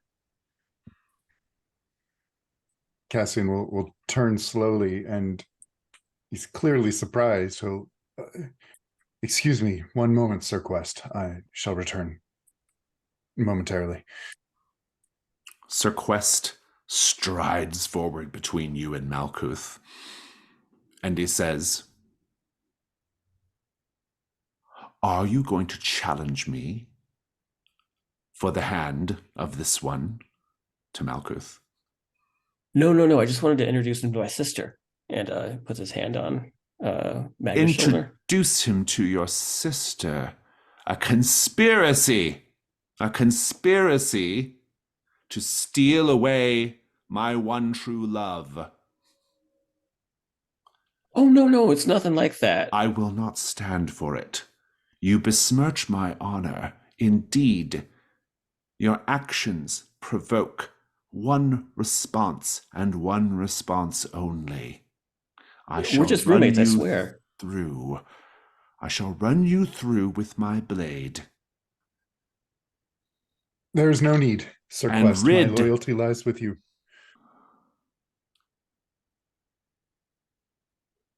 I think he reaches for that apple, Malkuth. I mean, he's much bigger. He will let him have it. And he bites into the apple. He says, delicious. Come, Cassian. And he takes you away. Cassian will look over his shoulder at the three of them, and I'll be back. Aquila, what just happened? Torum is looking entirely confused by this. Torum, you are being shown off by Lady Peril. Lady Peril is enjoying the attention she's getting from having arrived with her three weirdos. And there's lots of, like, you're getting lots of questions, like, where are you from? And have you attended the celebrations and fetes of other Fae courts? There's all kinds of things like that going on. And Lady Peril says, this is my friend, my companions, my paramours, debut, if you will, in society. I know that I swore off these events, and indeed, I have said some things about you all in the past, which, while entirely true, was somewhat hurtful. But I'm ready to be back now, and we are all so excited to participate in the grand dance. Aren't we?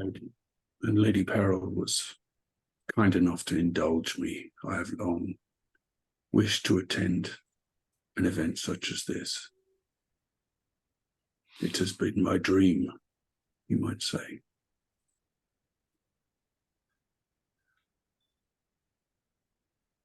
There is approving nods, suspicious glances, titters of laughter as people get closer to the center of the ballroom's dance floor, getting ready for the grand dance.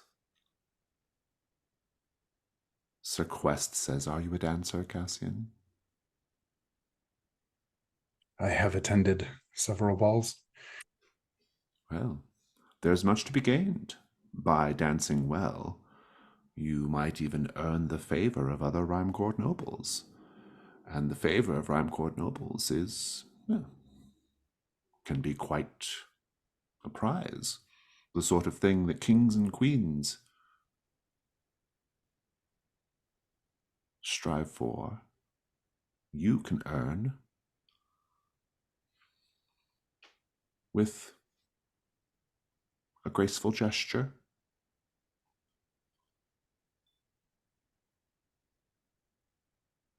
Cassian will be thinking back on all his time spent at court and the balls that he attended, not as a guest, but as a guard, and try to put that memory to work. Indeed, indeed. Magda and Malkuth, what are the two of you doing right now? I mean, is it time to dance? It's getting close. It's getting close. I think Malkuth will curts or bow to Fiolette and ask, "We haven't danced in some time." I don't dance. I have to find Tannen. You do dance, though. I mean, we used to dance all the time as kids. What? I mean, not like formal dancing, it's just like play dancing, but who's Tannen? Wait, how do you know Tannen? Is this a test? Is this one of the tests of heroes? No, no. This is real. I know you've been trapped in a fortress surrounded by the undead for a few months now, but you're a little. It seemed a little different. No, we're in the Rime Palace. No, but you weren't. You were at the fortress, but I saved you. What? No, you were under the game floor. Yeah, I was. But I went and down to find Malkuth and Yes, I'm Malkuth. You're Fiolette. oh, I saved you, and now we're here and we're going to dance. I think I may have hit my head. And with that, the dance. Who's going to participate in the dance? Definitely. Cassian One will. dancer. Two dancers. Are you sure you don't want to dance? I don't dance. All right. I'm a fighter, not a lover.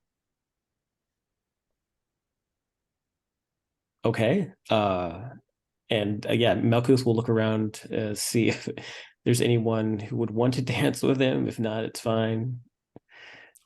This is the sort of thing where you dance between partners, kind of a big group dance.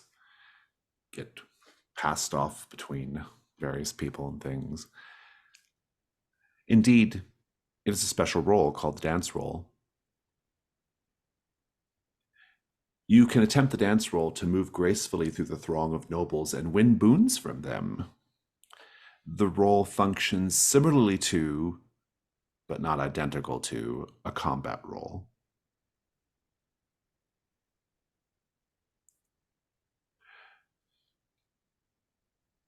This roll has a endurance of sorts called social graces. It is equal to 10. Well, let me continue reading.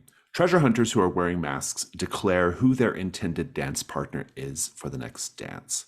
Each treasure hunter rolls a light die to represent their weak point and says how they are at risk of making a social faux pas with that dance partner.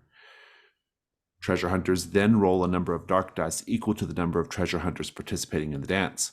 To succeed, the two highest must match or exceed a social grace of 10. When this happens, the treasure hunters may each claim a boon from their dance partner. If the treasure hunters do not succeed, they may stay on the dance floor begging a dance from another partner. One additional dark die may be added for each additional round of dancing. Masks function as armor and can be marked to absorb any ruins suffered during this roll. A marked mask will permanently cease to function as soon as the current dance is over, and that treasure hunter must drop out of the dance or be discovered. If a treasure hunter drops out for any reason, you hand your weak point die to another player, of course, and explain how your hasty departure from the dance brings unwelcome scrutiny down on another treasure hunter. Treasure hunters can generally retreat from the dance floor without consequence as long as they leave before a dance without a mask. So because I don't have a mask, I can't dance. You do have a mask. Did you not get one? You did. No, I didn't because I fell through. Oh, but you are a guest of Lady Peril. Got it. She probably would have given you something to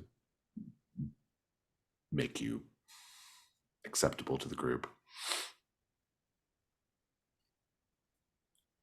So, the three of you who are doing the dance, who is your dance partner? Torum, I assume yours is Lady Peril. Yes. Cassian, are you going to be with Sir Quest? Yes. Malkuth, you will have to make a choice. There are a couple of lords and ladies who are standing around waiting to be courted on the dance floor. Yeah. And just as a thing, if Lady Pearl did give me a mask, I imagine it would be like a mole with the sort of starburst nose.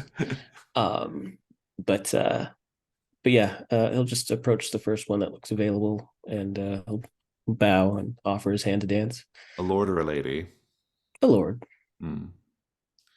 Lord Siege seems appropriate given your current state.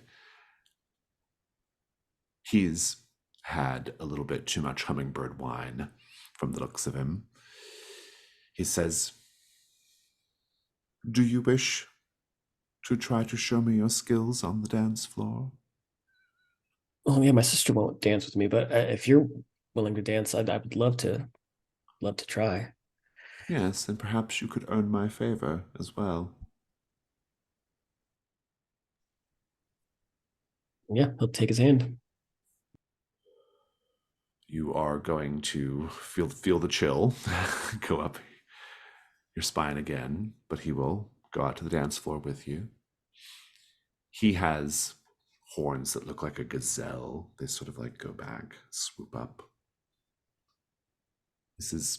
I'm called Lord Siege. That's the name I've chosen for myself. Oh, I can't say I'm a fan of most sieges, but you seem pretty nice. Yes. I am, well, the name is not chosen because I have a particular affection for the art of laying siege to fortresses and things like that. Our species is much, much more advanced than such sorts of conflict. But I find that the word has a certain mellifluous quality to it. Sure, whatever that word means. Ah, the music starts, even now. You have to get 10 on 3 dice. Who wants to roll a combat 3?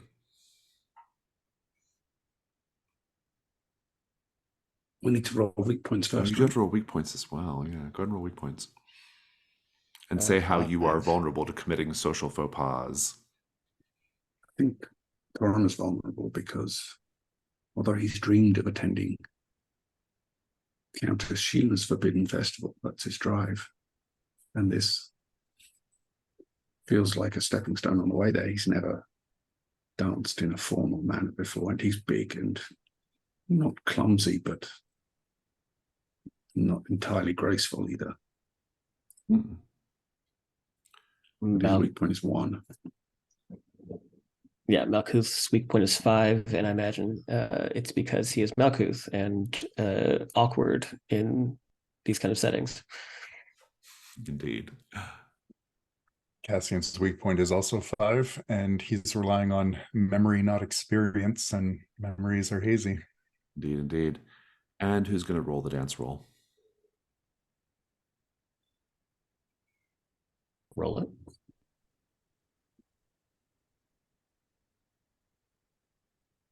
Ooh.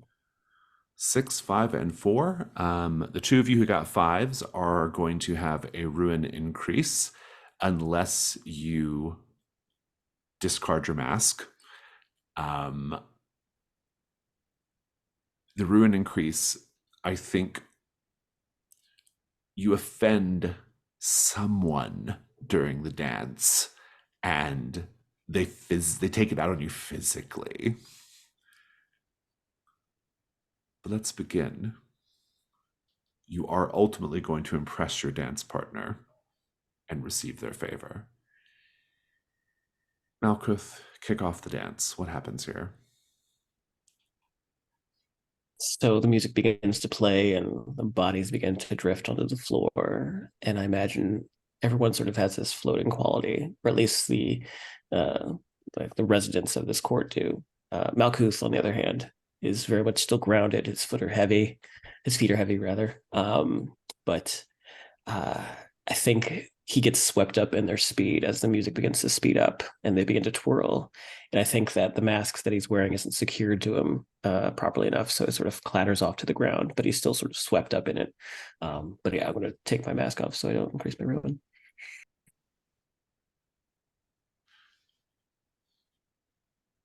Cassian is going to do his best to keep up with Sir Quest and look as elegant and noble as he remembers those dancing did, but he's clumsy, he's unpracticed, and in a turn he's going to smack into another dancer who will just hiss at him, reach down and just run her ice cold hand along the back of his neck,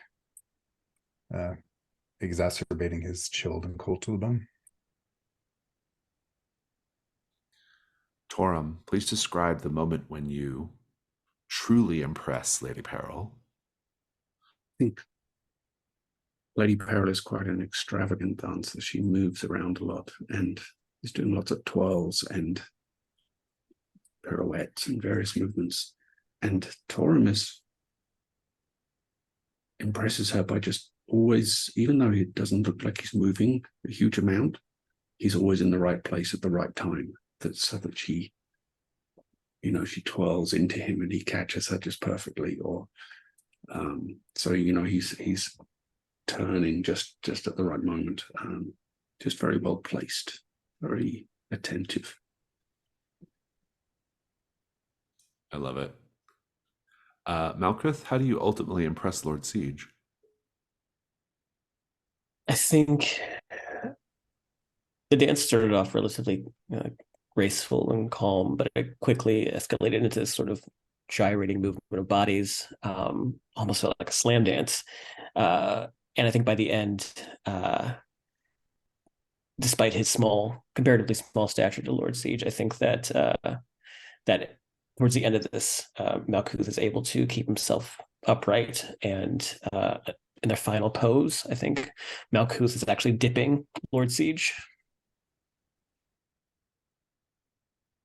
And Cassian, you ultimately impress Sir Quest. What does it look like? I think realizing his attempt at mimicry isn't working, he's going to try and use some of his knowledge of the beasts of the forest and have a little cat-like grace and some peacocking action, and just probably looking very outlandish, but that seems to be Sir Quest's thing. When it's all done, Lady Peril says, "You were an excellent dance partner, Torum, and I wish to favor you with this crystal ring." And she puts this crystal ring on your finger. It's beautiful, somewhat cold to the touch. She says, "If you are the sort of person who uses magic in order to create illusions or to manipulate the senses, this ring will be of great assistance to you. Your illusion has held quite nicely this evening." Can't say that this is among my usual practices, but I thank you.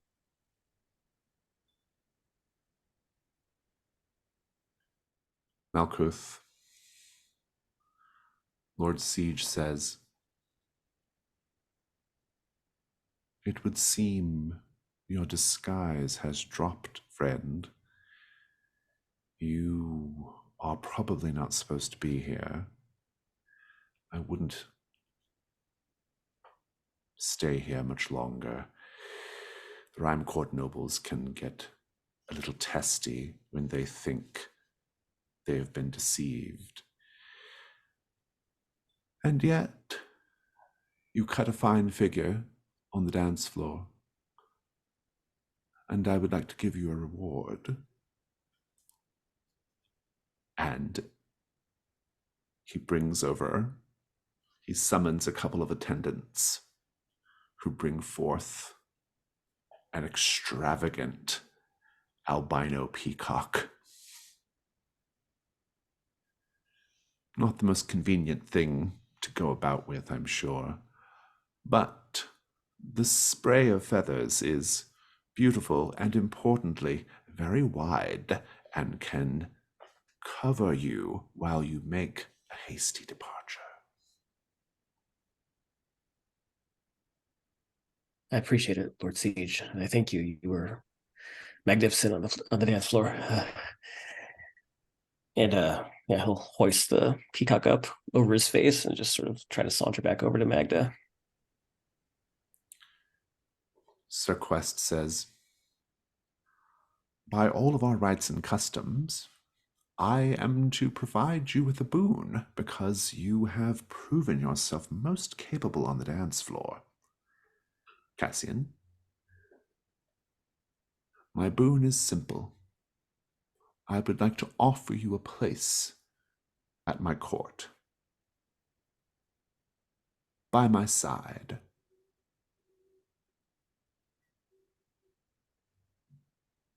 That is quite the honor, Sir Quest. Perhaps while I consider the offer, I have heard tell of a liqueur from the hummingbirds of this castle. I should very much like to try it. He flutters his fingers, and a hummingbird flies into his palm, and he cracks its little neck open. And you can see the liquid inside the crystal hummingbird. And he says, "Certainly." Thank you. I must confer with my friends before deciding. You understand, this is rather large as far as decisions go. Yes, I suppose it must be.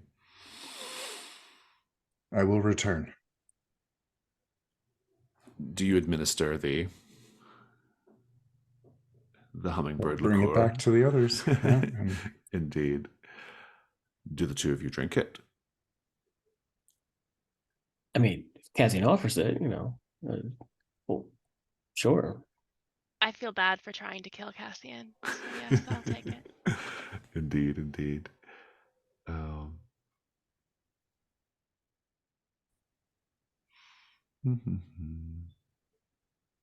Is the effect instantaneous or? I think it will. Yeah, not instantaneous, but well, it'll eventually sort of um, start to clear your thinking a little bit. So, Magda, what have you been doing this whole time? Looking for Tannen. Oh, I can't summon Bazo because he's off looking for Tekla in the Gossamer Void. indeed. Yeah.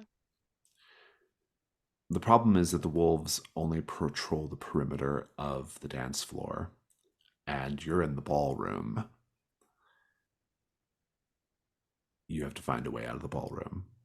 Yeah. How Is might you there a do that? door? Maybe you can make a hunt roll and see what you can find. Yeah, I think I'm trying to follow where I saw everybody go. If I did see that at all. And can I sell you on tactics? No. Fair. Oh, I got a 6. Take your token. Yay. Nothing in the ballroom remains,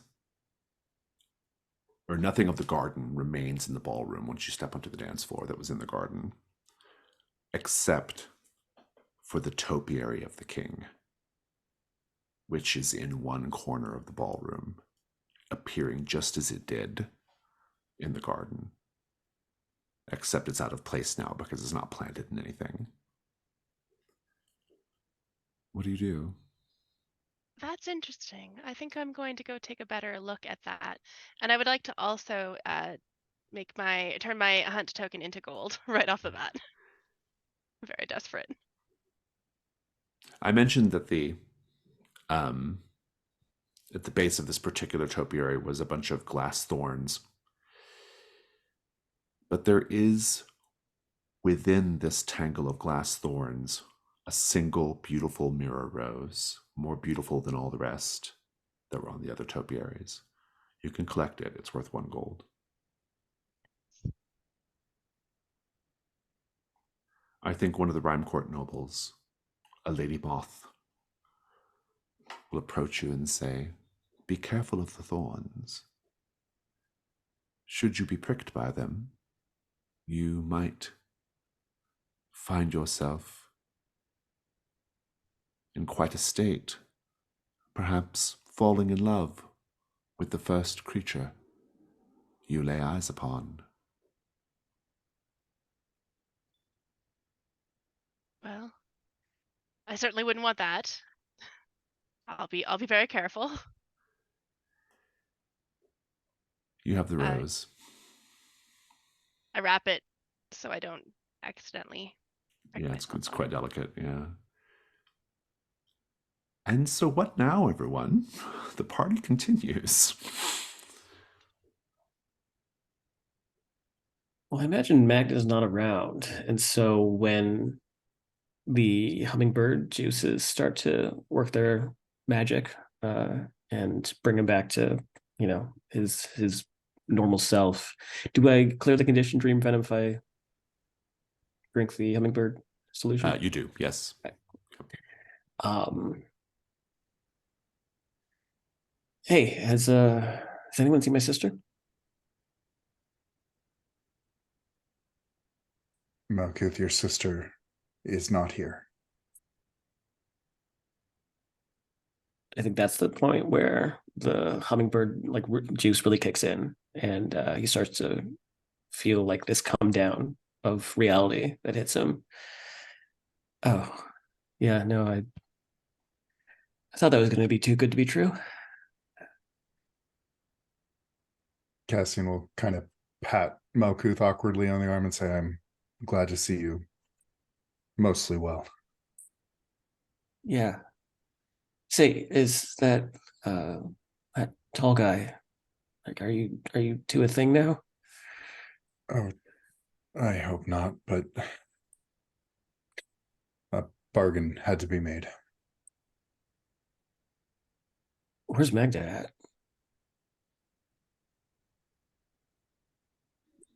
You might Just- see Magda across the way at the sort of overgrown topiary in the shape of a king, the only thing from the garden that is in the ballroom. Is Storm around, or is he with Lady Pearl right now? What's going on, Torum? Yes, I think he is with her. But looking for anything that looks like a way out of here. Not for now, but for future reference. You can make a hunt roll. And I have that item that gives Oh, me... you have the port. You have the compass. compass. That's right. Yeah, you get an extra light die. Mhm. You could conceivably roll 3 if you could work a skill into it. Vigilance. Yeah, I'll take it. Yeah. It's a 6. Take your token. The compass points to the topiary. The topiary is the way out. I think I'll just file that away for future information once this is over. We shall end this scene with the part of these gatherings that the Rime Court nobles actually show up for. None of them really caring that much about dance or witty conversation. Indeed, it's the part where they're having a fabulous fey orgy.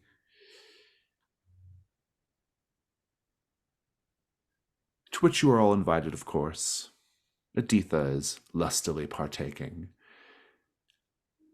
And that is how the night shall end. If anyone wishes to narrate their conclusion in the Rime Court ball, by all means do.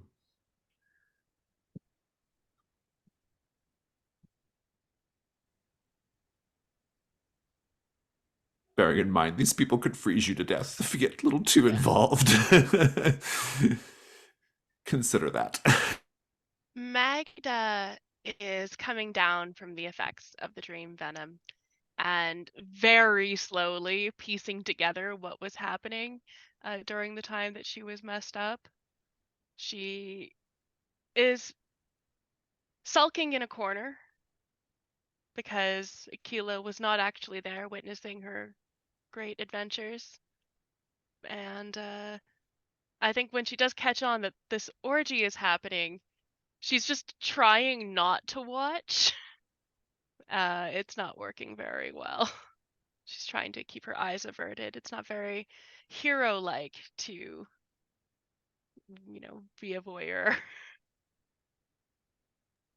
The opposite is true for Malkuth. I think he can't help but watch. It's such a bizarre, unique thing. I don't think he's ever seen an orgy in real life, let alone a Fey one. So I think it's like just this like ethereal or choir of orgiastic lust. I think instead of sweat, they start to kind of like crystallize even more, and he's feeling things. He doesn't. He's not sure what they are, but he can't help but look away. But I think he'll look to Kazian and go, "Is this something that you've seen before?" Or... No, Malkuth, no. No, I mean, I've heard of these kind of things in Amberette. I haven't seen them, of course. How are they doing that? Cassian will kind of tilt his head and say, "I'd rather not know." And I think he'd go to stand near Magda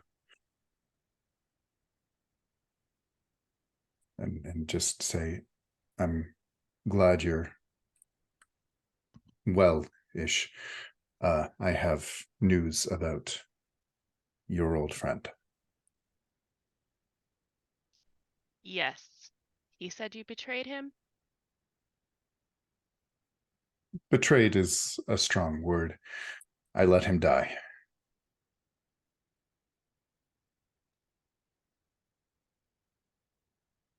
I never promised him safety. No, but you've never promised any of us safety. It's sort of implied. He was a torturer. And it is because of And him that Tekla is dead. and it is because of me that Benna is dead. Should Yes. I be wary of you? Will you just let me die? I won't say that I wouldn't deserve it, but I want to know where we stand.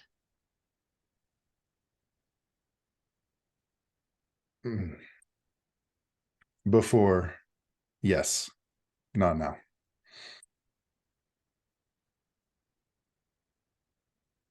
Very well. I have no intention of burying further friends. Neither do I.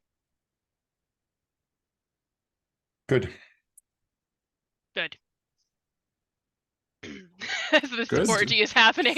Yeah, quite a backdrop for this conversation. Anything you want to add, Torm?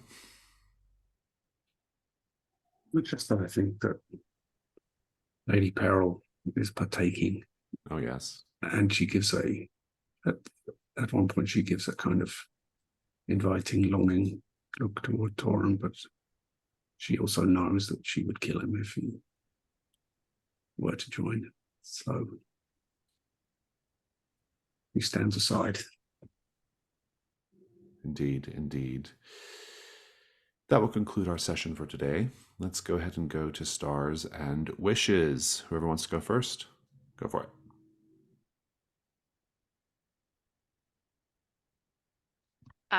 I mean, I put it in chat when it was happening, but stars for Torum picking up Magda and Malkuth. That was just, it was such a logical but really funny image, and I really liked that whole bit.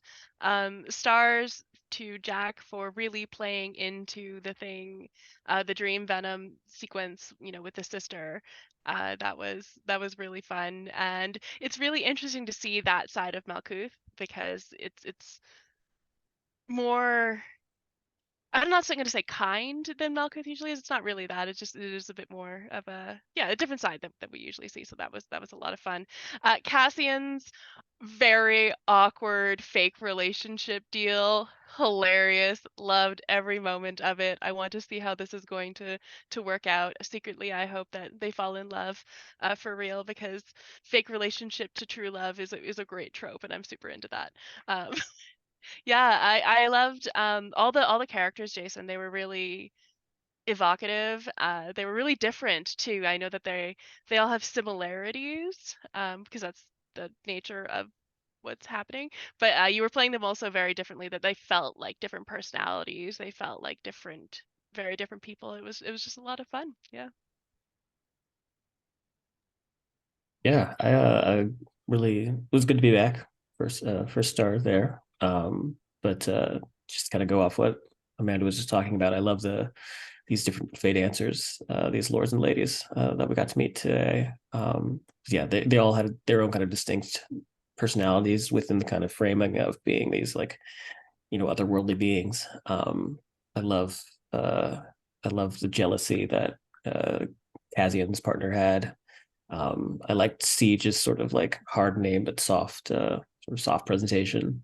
And yeah, Lady Peril she's fierce, obviously. But yeah, I really liked that last moment with Kazian and Magda of just like having an understanding, and it feels like growth between the two of them. I liked, I mean, you already mentioned it, Amanda, but I loved the whole Torum just getting down to business and picking the both of them up and just lugging them around like two deranged babies.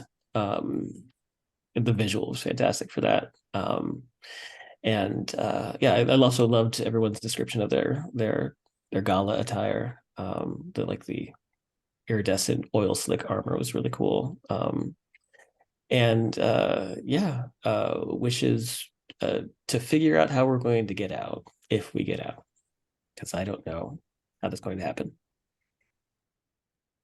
Yeah, as Yes. Starfur. Oh, Sorry, go ahead. I always love the Rhyme Palace. I've run it a few times. It always ends up very, very different each time. There's something like, because it's such a social heavy incursion. And so it's really fun. It's also an interesting incursion because it's so high fantasy compared to like normal trophy stuff, right? And it has a lightheartedness, I would say, than especially this last sequence in the dance. Like it has a lightheartedness that is like really, really different from the rest of trophy, which is also my wish. I'm kind of looking forward to trophy reasserting itself, right, into these proceedings. There is one opportunity in particular in the Rhyme Palace for that to happen. But also, I think it's going to be really interesting to see these characters, if they make it back to Fort Durin, just that strange sort of juxtaposition of all this like fabulous magical strangeness, this Fey court, high fantasy, standing in quite strong relief to just the, being in the shit in Fort Durin, right? So, I'm just kind of looking forward to that. Kind of looking forward to getting back to that part of it. We have been doing this high fantasy thing for a minute, and but no, it was great fun. Surprisingly interesting character development going on in this context, which I really enjoyed. I felt like we learned a lot about all 4 characters in different ways, and the ongoing like kind of trauma that Cassian and Magda in particular have about fallen comrades is really intriguing, and I like how you're all playing that out. And Malkuth, I really started for like how Jack, like how you played Malkuth's like enchantment. I thought that was really, really good. And Torum is like, it's so interesting because I feel like, we interestingly enough, I think we all had like one idea about Torum when you made the character. That idea was quickly sort of subverted, and even more so today. And so I'm just curious to see like where it goes. Like what is Torum like when we're not in this kind of environment? So I'm curious to see how that will be. But I also quite enjoyed Torum and Lady Peril scenes; those were really good.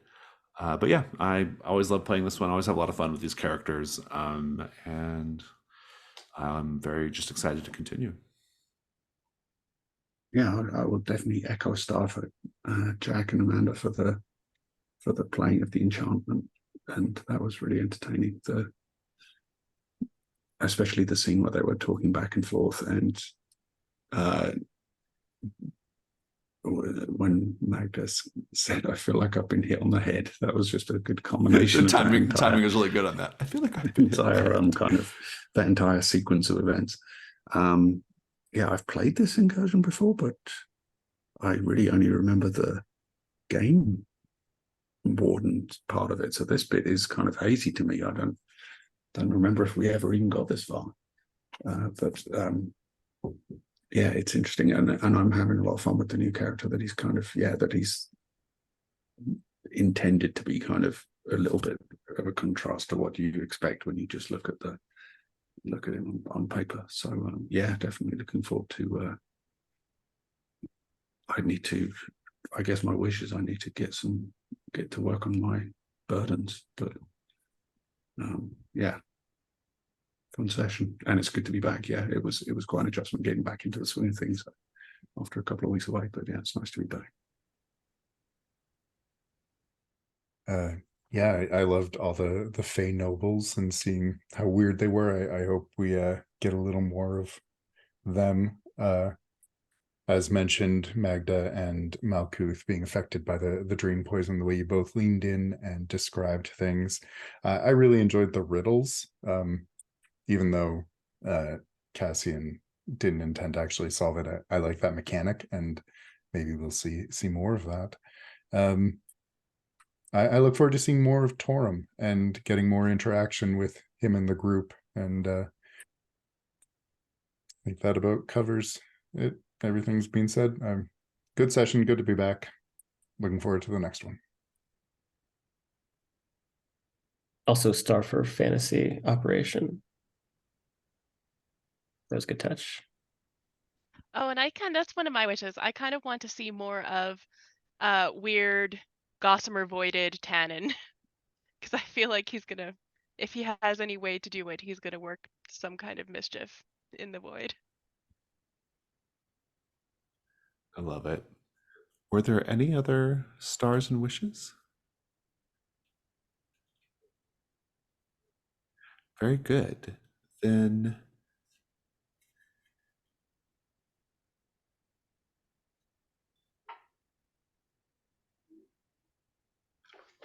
a little scene. Thinking about how to frame it up. I think I got it though. I need to click on a link real quick though.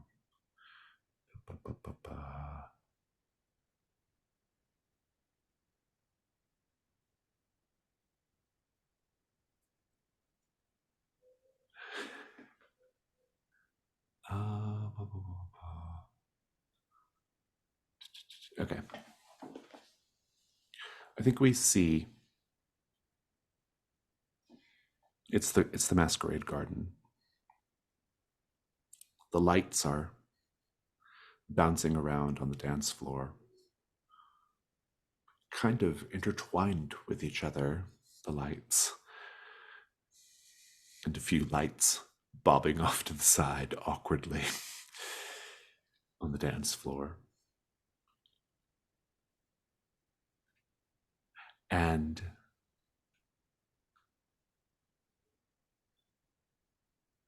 you see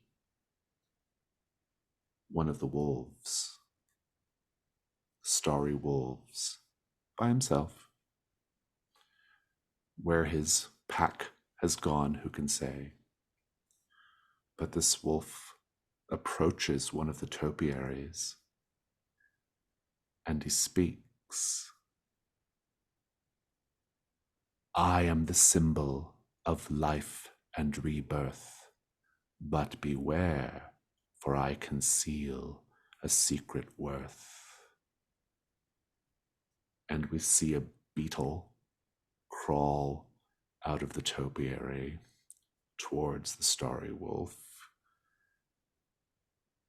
And we'll just end right there. I will see you all next week. Bye, everyone.